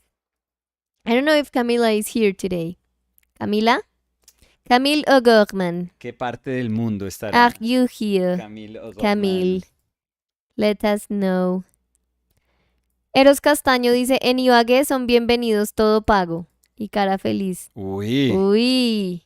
Bueno, ¿Cuándo es? a mí me dicen todo pago y Sí. Incluye 3 comidas y todo, las 3 comidas. desayuno continental, por Sí, favor. sí. Matcha ilimitado, Eros, No, yo no para sé. mí. Pizza. Hoy está haciendo día de pizza, Nicolás. Ibagué, Siento que hemos ¿qué estado será juiciosos característico de comiendo. Ibagué? ¿Qué es lo más característico? ¿Como de plato típico? Sí, pero para Eros. Ah, ok. Y ya te digo para Google.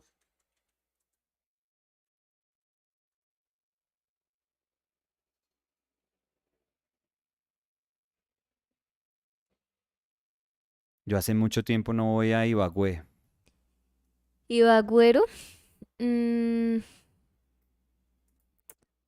A ver.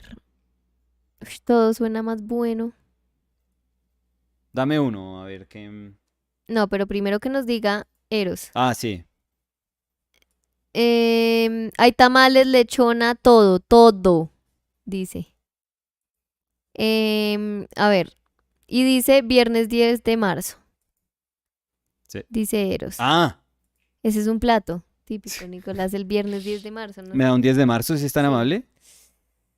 Sí, el chicharrón al lado, gracias. Sí, no estuvo tan mal. Yo sé. Dice, en internet, en blog No, ¿qué redbus.co, es esto? dice, los principales platos típicos de Ibagué, Ibaguereños. sancocho de gallina, Bueno, lechona tolimense, uy, sí, qué rico pues sí. lechona, viudo de boca chico tolimense, Ah, bueno, un qué boca rico, chico. tamal tolimense, qué Sí. rico, cuchuco, Cuchuco, puedo cuchuco declararme con fan. espinazo, qué delicia, sí. Sin espinazo. Tengo que decir, tamal tolimense, Nicolás, no mucho, pero yo me como el que él deje. Entonces, nos pueden dar tamal. Achiras, siempre achiras, por favor. Y dice dulces. em, dulce de guayaba y arepuelas. Sí, todo. Uno de todo, por favor. Y Gracias. gracias, sí. Mándenos la invitación, Eros. Michael Ortegón dice, si vienen a Ibagué les invito a uno de los almuerzos, un tamal bien bueno. Entonces, como yo doble Sí. y Nicolás, pues ahí nos acompaña con En un, marzo. con un juguito. Marzo. Bueno. María Cacaíto dice, Dios mío, las arepuelas son demasiado ricas, jaja, quiero todo. Yo también y a esta hora. Uy, Eros, no deberíamos estar hablando de comida a esta hora.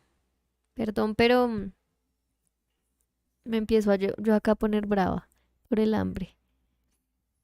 Em, a ver.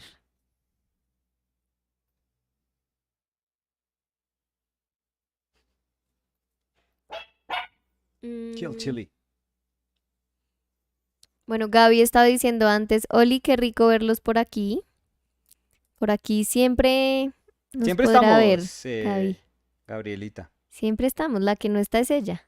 ¿Cómo está el trabajo y los preparativos de la boda? ¿Qué tal va la búsqueda del vestido? Yo estuve viendo por ahí, Gaby. Mm, Mm, Eros dice, gracias Nicolás, te la envío pronto al correo y al interno de Instacrem. Un abrazo. hágale, pues sí. Instacrem. Sí, no, Daniela no es fan. No, si es Instacrem, no. No, no va a llegar. Bloqueado. Bloqueado Eros. Eros no está in. No. Era una Uy. propaganda. Era pésima, pero Mm, Eros la debió oír demasiado. Sergi Arts estaba diciendo antes, no sé por qué no había visto el comentario, dijo, hola, Yes, manos, estoy de camino al estudio ahora, hay que ponerse con los encargos. Pero Bueno, supongo que ya debió llegar Sergi, que el no, pues. comentario era, no, es que no vi el comentario antes, Ujú. pero el comentario fue hace rato. Ah, no, pues qué pena, Sergi, más bien.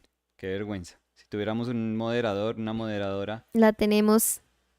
¿Y sabes qué puede moderar? El volumen de tu voz si sigues con esos comentarios. Em, let's see. Nguyen Van Koa, Nuyen. Nguyen, I'm sorry, Ujú. was saying, hola, my name is Lavender Koa. Hello, Lavender Koa. How are you? Welcome to our live stream. Mm,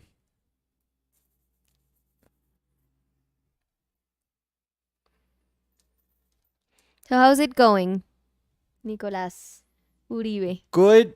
Class Uribe. Urine. Uribeb. Urine.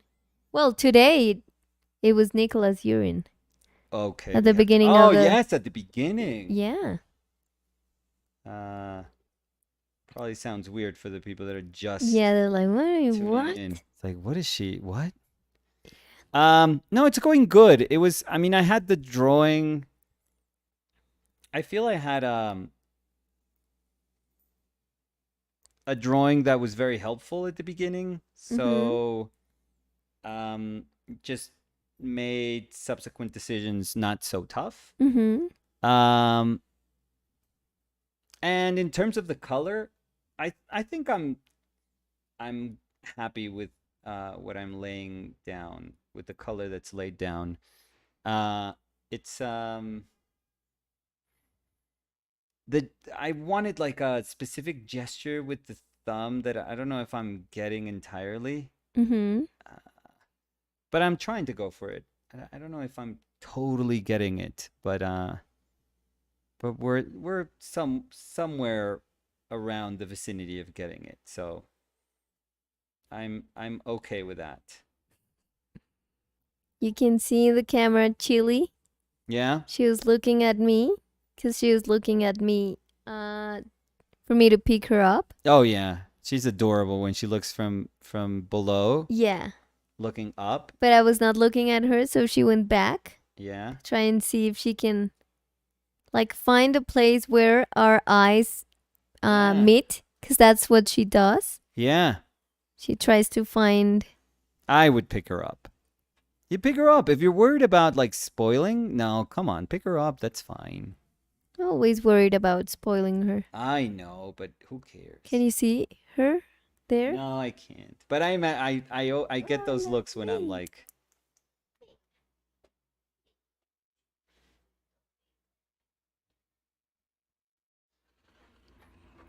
plus she's amazing when she doesn't, because sometimes she's there and she's like, pick me up, but then you go to pick her up and she's like, no, not really. No, I'm No, just no, no. saying hi. Yeah, she's Why are like, no, you no, no. picking me up? I was just calling you. That's all. That's Yeah. all. Uh, so sometimes she's like, yeah, no, no, no. That's not what I wanted. Now she's licking the mic. Um. Well, that's your mic, so I'm not gonna worry about that. So, Lavender Koa was Yeah. saying, "I'm okay. I'm from Vietnam. I like your Hmm. art." Thank you. Very kind. Michael Ortegón dice, quisiera preguntarles otra cosa. Sí, Ortegón. ¿Cómo fue el inicio del proceso vendiendo tus obras? ¿Simplemente empezaron a llegar clientes?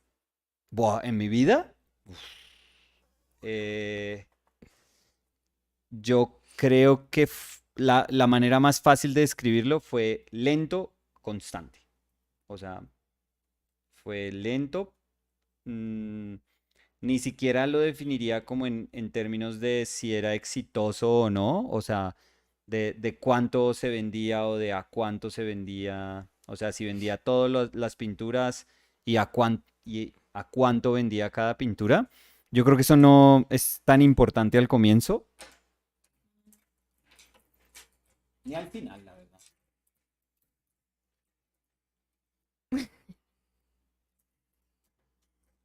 Eh, Estoy Fer, buscando un pincel, qué pena. no, tranquilo. No, entonces, sí, diría que lo más importante es como consistencia.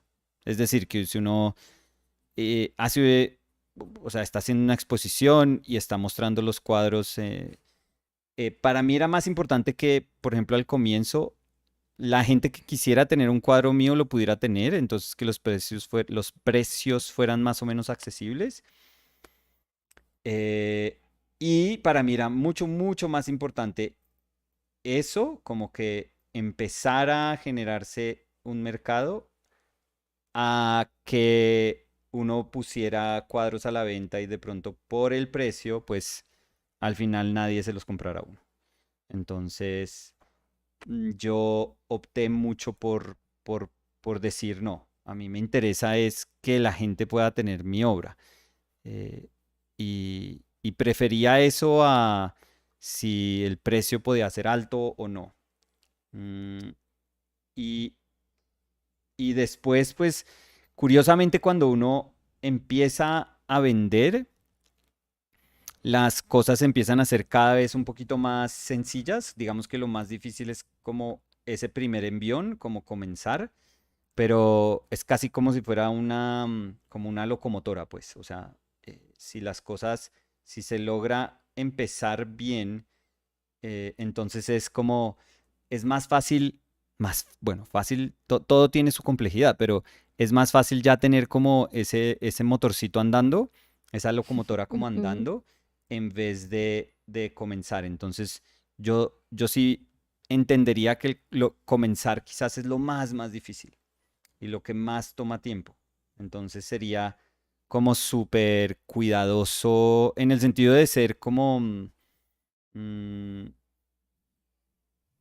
como de querer ese proceso, ese momentico al comienzo, de ser respetuoso de ese momento al comienzo, que es un momento que por el que todos tenemos que pasar. Nadie nace ni aprendido, ni con un mercado, ni vendiendo, ni nada. O sea, a todos nos toca como generar eso, ese mercado para nosotros mismos. Entonces, quizás al comienzo sí, es ser consistente, tener paciencia, eh, persistente, o sea, no que porque a uno un mes o un año no le fue bien, como no rendirse. Si esto es lo que uno quiere, tampoco como botar todo y decir, no, ya no, soy un fracaso. No rendirse y saber que el lidiar con momentos complejos también es parte de ser artista. Lidiar con épocas donde a uno no le va a ir bien, eso es, es ser artista. Yo siempre o sea, lo comentamos como de manera muy anecdótica y así como muy personal, pero yo cuando conocí a Dani, a mí no me estaba yendo bien económicamente y, y tanto, siempre lo digo, pero tanto que Dani muchas veces salíamos a comer o a cine y Dani me invitaba a cosas. O sea, Pues que igual normalmente nosotros nos dividimos como los sí, no, pagos, pero a lo que vas es que, sí, no pues estoy muchas diciendo que veces tú, no estoy diciendo como que, uy, o sea, tan grave estaba yo que me invitaba. No, sí, no, no, pero sino que yo muchas veces te decía, ay, vamos a comer a tal lado y tú me decías, no, pues si quieres ven a mi casa y yo te decía, no, yo te invito, pues o sea, y yo yo te quiero invitar, vamos. listo y Y soltaba el pedías cinturón. cangrejo y No sé. nos quedamos a lavar platos porque tampoco Eso. me alcanzaba a mí. No, pero sí, sí, eso pues al principio. Además creo que tú has hablado mucho como el, igual es un mercado como que no, pues difícilmente logra uno tenerlo regulado y decir cada mes vendo tanto y cada mes sé que me entra como a otra persona en un trabajo que ya tiene un sueldo fijo, pues cuando se vive de vender arte no es así. No. Y por más estable que sea el mercado que uno ha construido, pues siempre va a estar como fluctuando y va a haber algunos momentos mejores y unos Siempre. momentos no tan buenos. Sí, Mm, yo de las cosas que más aprecio, digamos, en la vida, es esa enseñanza de que a uno le puede estar yendo muy bien y después cuesta un poco más de trabajo y después cuesta mucho más trabajo y después no pasa nada y después las cosas empiezan a caer otra vez en su sitio, en donde deben estar o uno siente que las cosas deberían haber estado desde el comienzo y de pronto las cosas empiezan a funcionar y empiezan a funcionar más y empiezan a funcionar más. eh, y toda esa, digamos, todos esos momentos de lo que aparenta ser ese ciclo, porque yo sí creo que eso es como un ciclo, yo no creo que a uno le vaya toda la vida mal o le vaya toda la vida bien. eh, todos los he vivido, se lo puedo decir como con mucha honestidad y también con toda la humildad que eso, digamos, trae, que esos momentos traen. Pero yo creo que es en particular para un artista es súper importante reconocer esos momentos. sí, sí, Es, y creo que como mantenerse en movimiento en todo momento, o sea, no es como llega un momento bueno, me quedo acá sentado tranquilo, porque entonces cuando ese momento cambia, pues lo coge a uno como sí, desprevenido. Pero también si estoy en un momento malo, no es me quedo acá llorando, esto es lo peor, sino también movimiento, movimiento en todo momento, sea, sí, sea bueno, sea malo, sea estable, sea inconsistente, como siempre en movimiento, porque pues al final a uno la vida no lo va a esperar nunca. No, sí, las cosas no dan espera. A mí me ha hecho como tener que ser recursivo el hecho de tener dos niños. Entonces, eh, lo que dice Dani, como, pues, los hijos no dan espera, o sea, no, la responsabilidad que uno tiene con ellos y, y pues, o sea, ese, mm, porque eso pues es una decisión que yo tomé, de que yo quería ser responsable por ellos, eso siempre me empujó toda la vida a decir lo que dice Dani, como, bueno, si no le está yendo bien, pues, ¿por qué no? ¿Y puede hacer algo al respecto? No, ya traté de hacer todo lo que podía hacer. Y es como, bueno, pero podemos conseguir otro trabajo mientras tratamos como de balancearnos. No, pues sí, de pronto voy a hacer este trabajo que no es como exactamente lo que quería hacer, pero pues me lo ofrecieron y lo voy a tomar. Y es como, listo, ese es nuestro trabajo por 6 meses, un año, 2 años, hasta que logremos otra vez entender que, como cuál es ese nuevo plan de ataque. Ujú. Eh, Ese tipo de decisiones son súper importantes, o sea, súper, súper importantes. Que uno diga, bueno, o sea, ahora puedo hacer algo, sí, no, si sí puedo hacerlo, lo estoy haciendo. ¿Por qué no lo estoy haciendo si de verdad existe la posibilidad de hacer algo?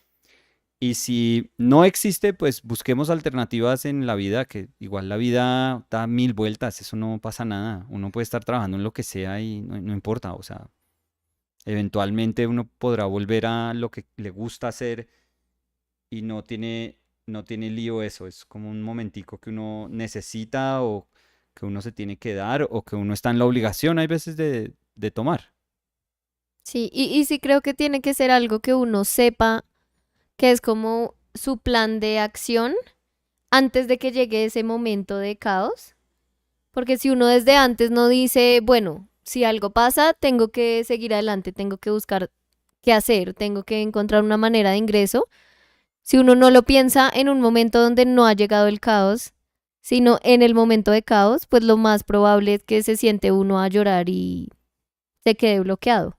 Pero si uno ya tiene como de pronto ese plan de acción antes de, así no sea decir, bueno, paso uno, ya tengo este trabajo, paso, no, sino saber que uno igual se tiene que mantener buscando las cosas y como haciendo que las cosas lleguen, creo que eso puede incluso como alivianar los momentos más difíciles porque uno ya sabe que tiene que hacer algo, que es como, sí, lo que decía Nicolás, o sea, tú tienes la responsabilidad de tus hijos, pero digamos alguien que no tenga hijos igual tiene que comer, tiene que pagar donde vive, tiene que pagar los servicios Sí, o pueden y pues ayudar a la uno no, familia. exacto, y uno pues tiene otras obligaciones que uno no puede ir al mercado y decir, es que tengo hambre, tengo que comprarme estas cosas, pero Sí, es no vendí la pintura que se va a vender este mes, pero entonces sí, deme eso ve o si una acuarela por esta leche, ¿le parece? ¿Le parece? No. sí, no, Ojalá el mundo funcionara así, pero no funciona tan así. de trueques. Michael Ortegón dice, gracias por la respuesta y por los ánimos y siempre fue venta de tu obra o hubo encargos. Es que a veces siento que las personas quieren comprar pero son encargos. Y en ese caso, ¿cómo le haces para dar documentos de autenticidad de tus obras? ¿Se debe pagar algo en algún lugar? Ya vengo. No, yo era afortunado a que, digamos que siempre mostraba con intermediación de una galería o de un representante o algo. Pero entonces, casi siempre, si no siempre, yo ya había hecho la obra y pues la gente compraba o no compraba la obra. Eh, pero, pero sí le entiendo lo de los encargos. Sí, hay mucha gente que funciona a punta de encargos y eso es re normal y eso también, o sea, si ese es, si así es como a uno le toca mantenerse, pues perfecto, no pasa nada. O sea, si le están pagando a uno los encargos y si uno en últimas está haciendo más o menos obra que uno siente que puede ser como, o que está dentro de las cosas que uno haría, como para uno no sentirse que lo están poniendo a hacer cosas horrorosas. em, No, eso está perfecto, eso está todo bien. Suena muy específico la pregunta que me hace de certificado de autenticidad. No, no sé a qué viene eso al caso. O sea, normalmente cuando gente le compra a uno cosas y si quieren un certificado, uno lo puede hacer. Es un papelito que dice, yo, Nicolás Uribe, certifico que esta obra es de mi autoría y uno pone una foto de la imagen que uno hizo y ya. Eso no tiene mayor misterio, si Sí, les pero soy en sincero. el caso de las obras que nosotros vendemos no se entrega Ah, nada yo no de hago eso. nada de eso, no. No se firman. Incluso yo no firmo hace muchísimos años obras, pero muchísimos, incluso mucho antes de comenzar el proyecto nuestro.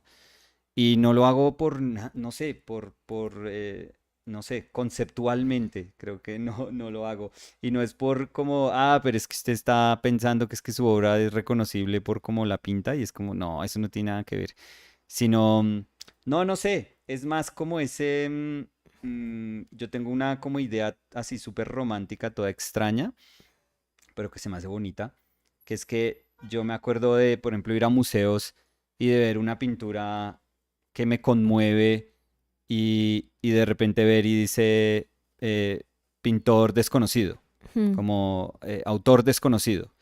O sea, uno no tiene idea quién hizo la obra, entonces uno no puede ni investigar sobre quién era él, el pintor, la pintora, uno no puede saber nada. O sea, se quedó uno como en ese espacio súper extraño, pero súper bonito, donde pues al final como que nada de eso importa porque uno está disfrutando de la obra que está ahí.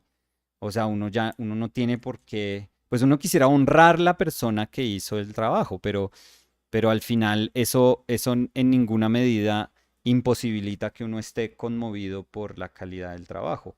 Em, y siempre me gustaba no sé, ese personaje de autor desconocido, me fascinaba. Y yo decía, yo incluso jovencito, y esto es desde o sea, desde que yo era como estudiante, yo siempre decía como, ay, yo quisiera ser pintor desconocido, o sea, yo quisiera ser como un pintor que está en el Museo Metropolitano, o sea, más o menos como institucionalmente validado, pero ser totalmente desconocido. O sea, ¿de qué sirve una validación tonta por una institución cuando ya, cuando ya no se es, porque uno ya lleva muerto siglos, y además, aparte de ya no ser, uno ya no es nadie, uno no es nadie, o sea, uno es un desconocido. Eso me fascina, o sea, esa idea me encantaba. Entonces, todas esas como nociones de autoría y de lo relevantes que pueden ser en las artes y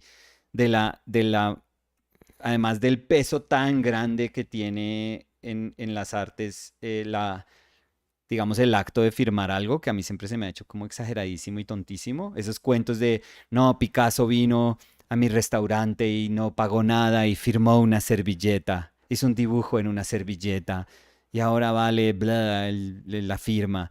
Es como, "Buh, qué basura, o sea, no, no sé, esa cosa de que uno sea tan grande que uno puede como hacer cualquier garabato en una superficie y eso entonces ya tiene un valor como elevado o exagerado o desproporcionado, se me hacía re tonto eso, como tontísimo toda la vida se me hizo como un absurdo. Entonces, yo así calladito empecé como a no preguntarle a nadie porque no me importaba preguntarle a nadie, pero empecé a no firmar las cosas, no las firmaba y ya. O sea, hay veces me tocaba porque de pronto tenía un intermediario que me estaba vendiendo cosas y entonces me decía, oiga, fírmemelo atrás, fécheme esto y es para tal persona o algo así. Pero cuando ya, digamos que yo era responsable de mi mercado, yo empecé a decir, no, pues yo no firmo. Y además, hoy en día creo que hay como connotaciones como más contemporáneas en cuanto a lo que significa la autoría, porque yo podría decir, pues, o sea, una persona puede decir, no, es que una firma detrás es más permanente. Y uno dice, pues, ¿en qué sentido es más permanente? O sea, ¿cómo así que es más permanente que qué? Porque yo podría argumentar que un video, o sea, yo podría decir, no, pues la persona que quiera saber si es mía la obra, pues está en ese video, ahí está, ahí está, ahí está, ahí estoy yo haciendo esa pintura. ¿Qué más? O sea, ¿qué más prueba de que uno hizo algo que un video que está haciendo uno una pintura? O sea, está ahí. Si, no sé, bájelo, descárguelo de YouTube, no sé, y tenga eso como una firma virtual curiosa hoy en día. Pero que es como un acto, y el acto pues se me hace de pronto hasta más, el acto de hacerlo se me hace como más bonito que el hacer un garabato. Mm, pero, no, yo sé que yo estoy como en la minoría ahí. Hay mucha gente que dice, no, no me joda y solo fírmelo y cállese y ya, mándeme la firma y no moleste tanto. Pero, no sé, pues igual es la obra de uno puede hacer lo que uno se le dé la gana, ¿no? Entonces, pero sí, un certificado no es nada. Eso no toca llevarlo a una notaría ni nada. Eso Sí. toca firmarlo, fecharlo si quiere y solo que vaya con una fotico de la obra que uno hizo y decir, esta obra es de mi autoría y ya. Chile está, fírmelo. Chigi. Fírmelo. Chile está, fírmelo, no joda tanto. Michael Ortegón dice, porque a mí a veces me piden, jaja, y yo como, what? Muchas gracias por su respuesta y tiempo. No, todo bien, Michael. Em, a ver, dice Fern, Oli, Fer. no, Fern, Ah, Fern. Fern, Oli Fern. Olis, qué lindo chili, qué linda, chili, sí, muy linda la chilita. Estaba por allá pidiendo que le dieran atención. ¿Ven? Sí, ese chilladito es. Acá estoy, Uy, es más. álcenme. Pero es más falsa. Es más O sea, consentida, sí. ya se lo Además hace conocemos. como Ay, mueve la sí, boca sin sonido sí, hasta es que le como. sale un Ay, ay, me están causando ayúdame, traumas. No, sí, falsa. ayúdenme. Falsa de toda falsa. Falso de toda falsedad. Em, uy, no, me lamo la boca. Rixki was saying, looking great. I need to get into painting some hands soon. This is inspiring. Awesome. Yeah, hands are always they're a vehicle for expression, so we're drawn to them just for that reason. Marco Tamura dice, hola Nicolás. ¿Hay Marco. planes para hacer un workshop? Me gustaría muchísimo learn with you in person. Ah, en person workshops, lo respondemos así en Spanglish, pero Sí. in person workshops, I have poquitas este year. But online Tengo cursos. en la Roma, La para meterle Roma. ahí. Tengo en la Roma, en The Rome Workshops. Puedes meterte a esa webpage. To Eh, look for the y información. tengo en Menorca Pulsar. Bueno, ese es en español, entonces sí, digámoslo en español. Menorca Pulsar. Menorca no, ¿Vulvar? Pulsar. No. Menorca vulva, no, que está, vamos. Pulsar, dije, ¿qué te pasa? Vamos. No, Menorca No, no, Pulsar. no, la vulva menorquí. Cállate. No, Menorca Pulsar también. Puede meterse a la página de ellos a averiguar más. Y no lo he cuadrado, pero quiero ir a Sao Paulo. Sao Paulo. Quiero ir en septiembre. No dijiste. Septiembre. Septiembre. Quiero ir en septiembre. Y ¿qué más le digo? Pero Pero hay online online Marco. hay cursos, hay courses, courses lo que quiere decir que son como de no 8 workshops, weeks. sino de 8 weeks. Entonces son más long, no tan cortas. Y esos son en nuestra webpage, ourpaintedlives.com. .com. Ourpaintedlives.com. Our Painted Vidas. No, pues de ahí sí, quién sabe a qué se meten. Ahora tienes que comprar Our Painted Vidas. Uy, sí.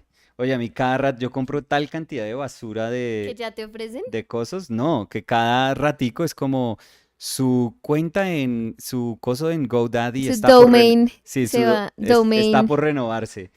Y yo, ay, bueno, ya debe ser este. Y al mes, su coso de GoDaddy está por renovarse. Y yo, no me joda que compré, Sí. qué estupidez, compré otra vez. Sí, es chilivanilli.com. Ujú. Ignacio Casas dice, Horace Jansen hacía eso, dibujar papeles para pagar en un restaurante. Bueno, el día que yo sea monstruo como Jansen para dibujar, Sí. voy a pagar con papelitos. Aunque yo no sé si acá les importaría, o sea, Acá no nos reciben, si acá uno es va como, ahí al supermercado. No, sí, pero créame, puede vender esto y es como, mire, mire, eh, señor, ya es, llame al de seguridad, sí, suelte los bananos y las fresas que no se las va a llevar. sí. Mire, señor, esa elipse está mal hecha. El día que usted pueda hacer una elipse se la recibo, pero así mal hecha no. David Aaron, artist, dice, pero ya la IA te roba tu arte y lo mezcla tanto que ni te enteras. A mí no me lo Hablando tiene de que las... robar, yo se lo regalo. Se lo regalo. Manuel Cerrato dice, hola Dani y Nicolás. Quisiera saber qué opinan del mundo de los NFTs. Gracias por el contenido y la compañía virtual. No, Uy, nunca. de ese hay hartos Sí, pero nunca, charlas. nunca hicimos parte realmente de eso. Averiguamos, estuvimos como a punto no de sacar algo, sino de averiguar como, bueno, y si esto fuera un, eh, un camino viable, ¿qué tendríamos que hacer? Pero no, lo dejamos, la verdad, cuando vimos eh, lo todo, o sea, no era algo, no era una cosa en particular, sino como, Nicolás mira rápido. Se sí. durmió No, pues sentada. ella cada vez que uno habla de NFTs es como esta huevona otra Otra vez. vez. Eh, no, pero vimos como los aspectos que estaban, que componían el que uno quisiera apostarle como una moneda virtual. La estabilidad de ese mercado también la vimos y no, o sea, la verdad, nosotros somos como unas personas re sencillas, como súper simplonas, que es como, hey, nosotros hacemos una pintura, si les gusta, nos encantaría Yo que... diría tradicionales, como que Sí, pero nuestro... simple, es que lo simple también es bonito. No, sí, sí, pero es que dijiste Ah, simplonas. yo soy simplón. No, pero como, hey, ¿le gusta esa pintura? O sea, ¿me puede pagar por ella? Sí. Ah, bueno, súper, y gracias, y ya. O sea, esa es como la vuelta, esa es como la extensión de esa vuelta que puede ser como súper bonita y ya.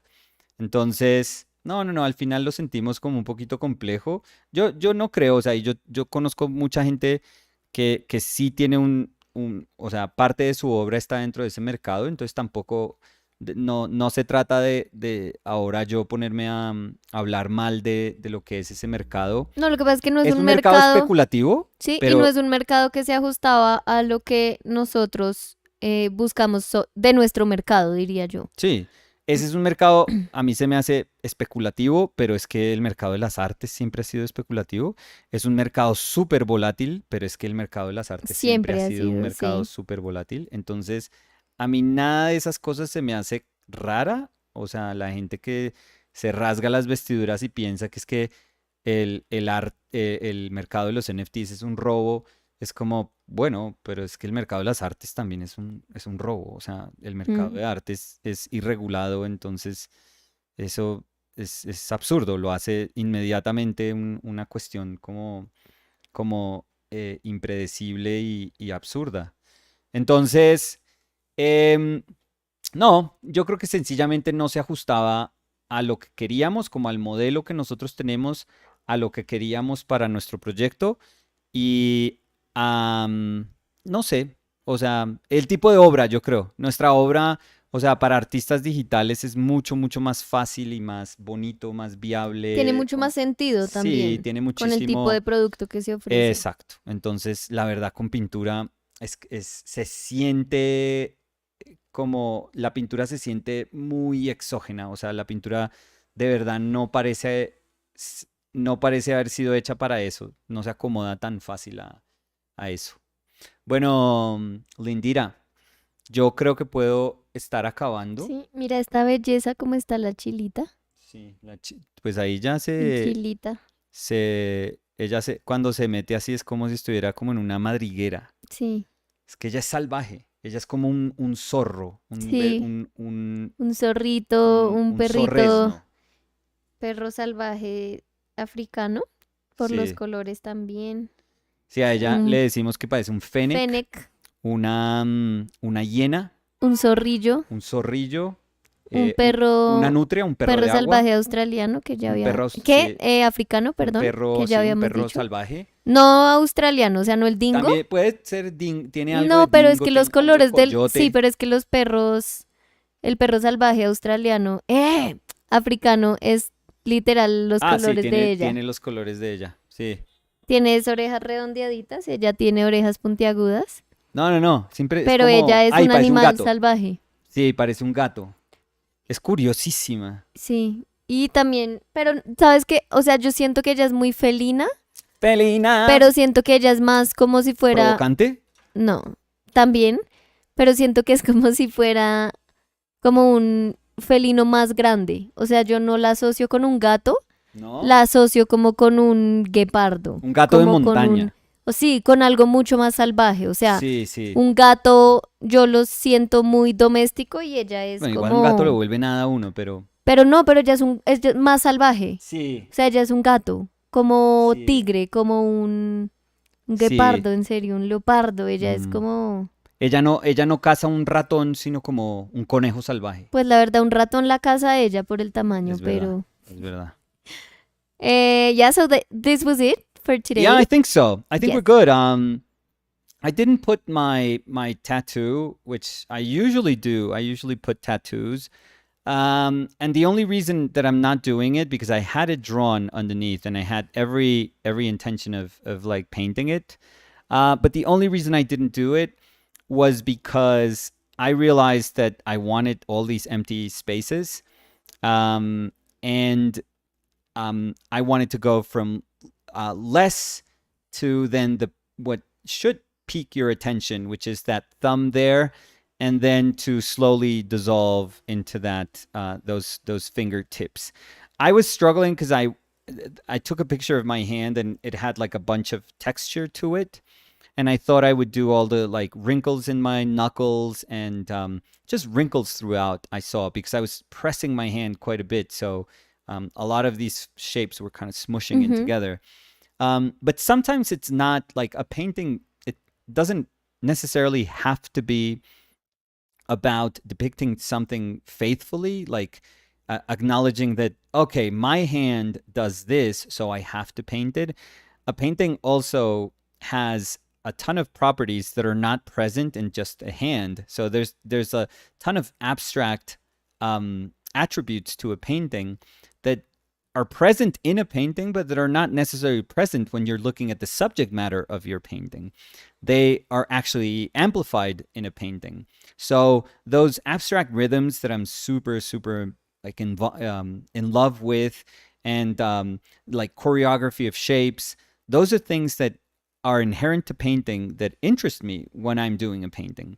So if I concentrate on those, I can actually shape my painting from my hand, but then acknowledge that yes, I am starting with my hand, but I'm finishing with a painting. And so that rhythm of coming from little to then an exclamation point and then slowly dissolving into those fingertips, that is the rhythm of that vertical kind of traversal that I wanted Mhm. when I was depicting a hand. And if I recognize that that is how I want my picture to be traveled by the observer, then every decision that I make or every decision that I edit out has to be um, congruous with that notion. So I have to respect what I have recognized from the beginning that I want to do, with the painting, and then have every decision that is part of the makeup of the painting um, be kind of subjected to that realization. So I think that's that's how I paint things. It doesn't matter if I'm painting a hand or if I'm painting a just a dumb little object or if I'm painting like a figure. Like they're all every single reflection that is done through painting is sort of sifted through uh, that way of thinking about painting. Again, that acknowledgement that what I'm doing is a painting. So yesterday in the afternoon when I painted Fer, that last painting that I posted on Instagram, Yes, it's a painting of Fer, but I would say that it is not so much Fer as it is a painting. And I know that sounds kind of weird because we and especially we human beings, we understand how much we can reflect onto like different media. But I would say it's a painting that reflects upon fair, fairness, the quality of being fair. Mhm. But it's not fair. Fair is my daughter. Fair is, I have to go pick her up like, later tonight. That is, that's fair.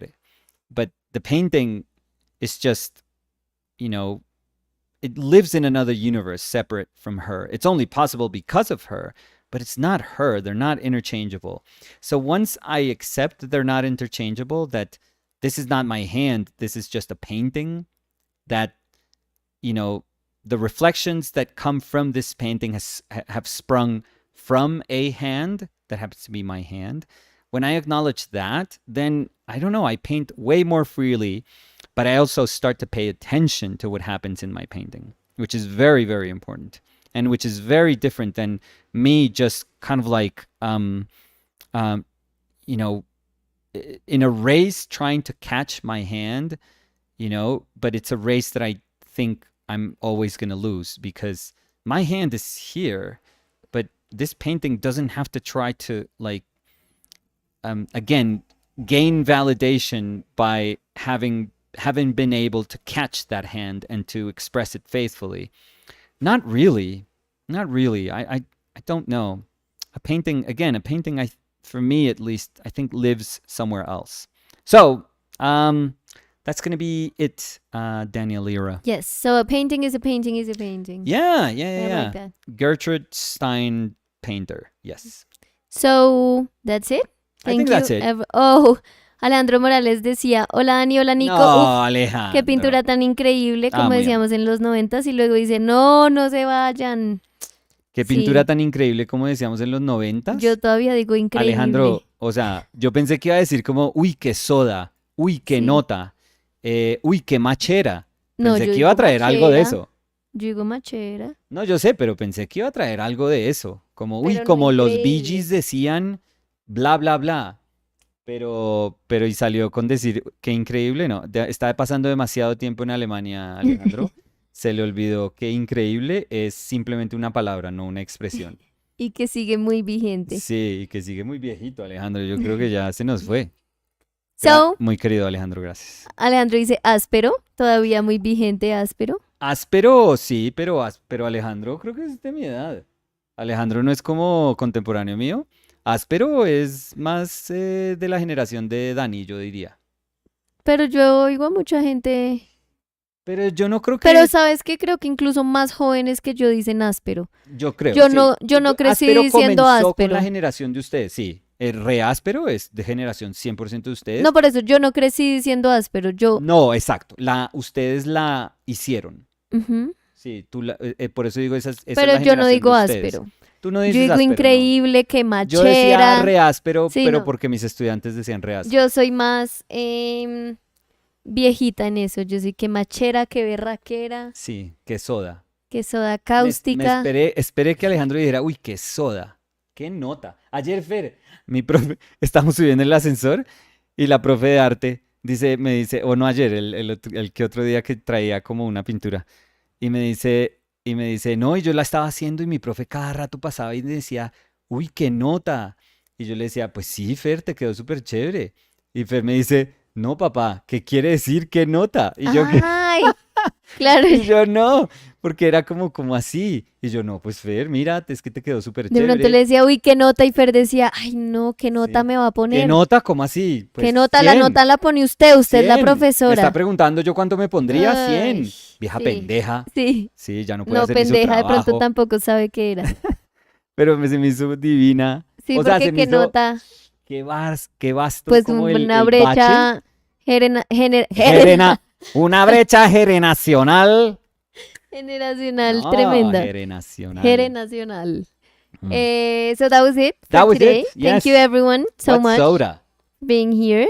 Yeah. We are always happy to have you Always. all here. Oh, always. Remember, if you haven't checked out our shorts, it is a great way to revisit the videos we've done. And we're not talking about my boxer shorts. Yeah. That would be weird. Those are not online. No, you would have to compliment my online- hands first. Online, we Leave a do tip. have the YouTube shorts. Yeah, you've been doing an awesome So you job. can check them out. They have like a doing little those reels and shorts, Danny. That's all you. and You've been TikTok super because awesome. I've been uploading Oh, them that to too? TikTok too. Okay, yeah. In TikTok we're invisible, So but TikTok, irrelevant. Painted Lives. Our painted lives. We have Instagram. It's Daniela OCMP and Nicolas Uribeb. urine, No, urinate. Nicolas urinates. No. Well, Well, he well, I does, do. but I mean, that's yeah, not. it'd be the weird if I say Instagram I handle. don't. And we do have a webpage. Yes. It is paintedlives.com. Or where- nicholasurinates.com. No, that's not. I'm about to buy That's the it. only one that I'm about to buy we it. don't own. But paintedlives.com, you Yes. can get there the paintings and the things we do. Yes. They are all available for sale. Yes. They're available for purchase. Yes. And it is the way That is the way. we exist. and Oh my God. pay rent. That's not the way we exist, but That's the way we. it's not the air we breathe.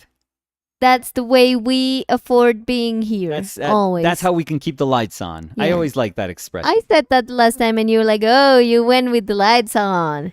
What? So I First was of all, like, that's That's how you always talk. You're with a talking like cane? Squidward. I'm like when talking you with do a, that. like with a cane.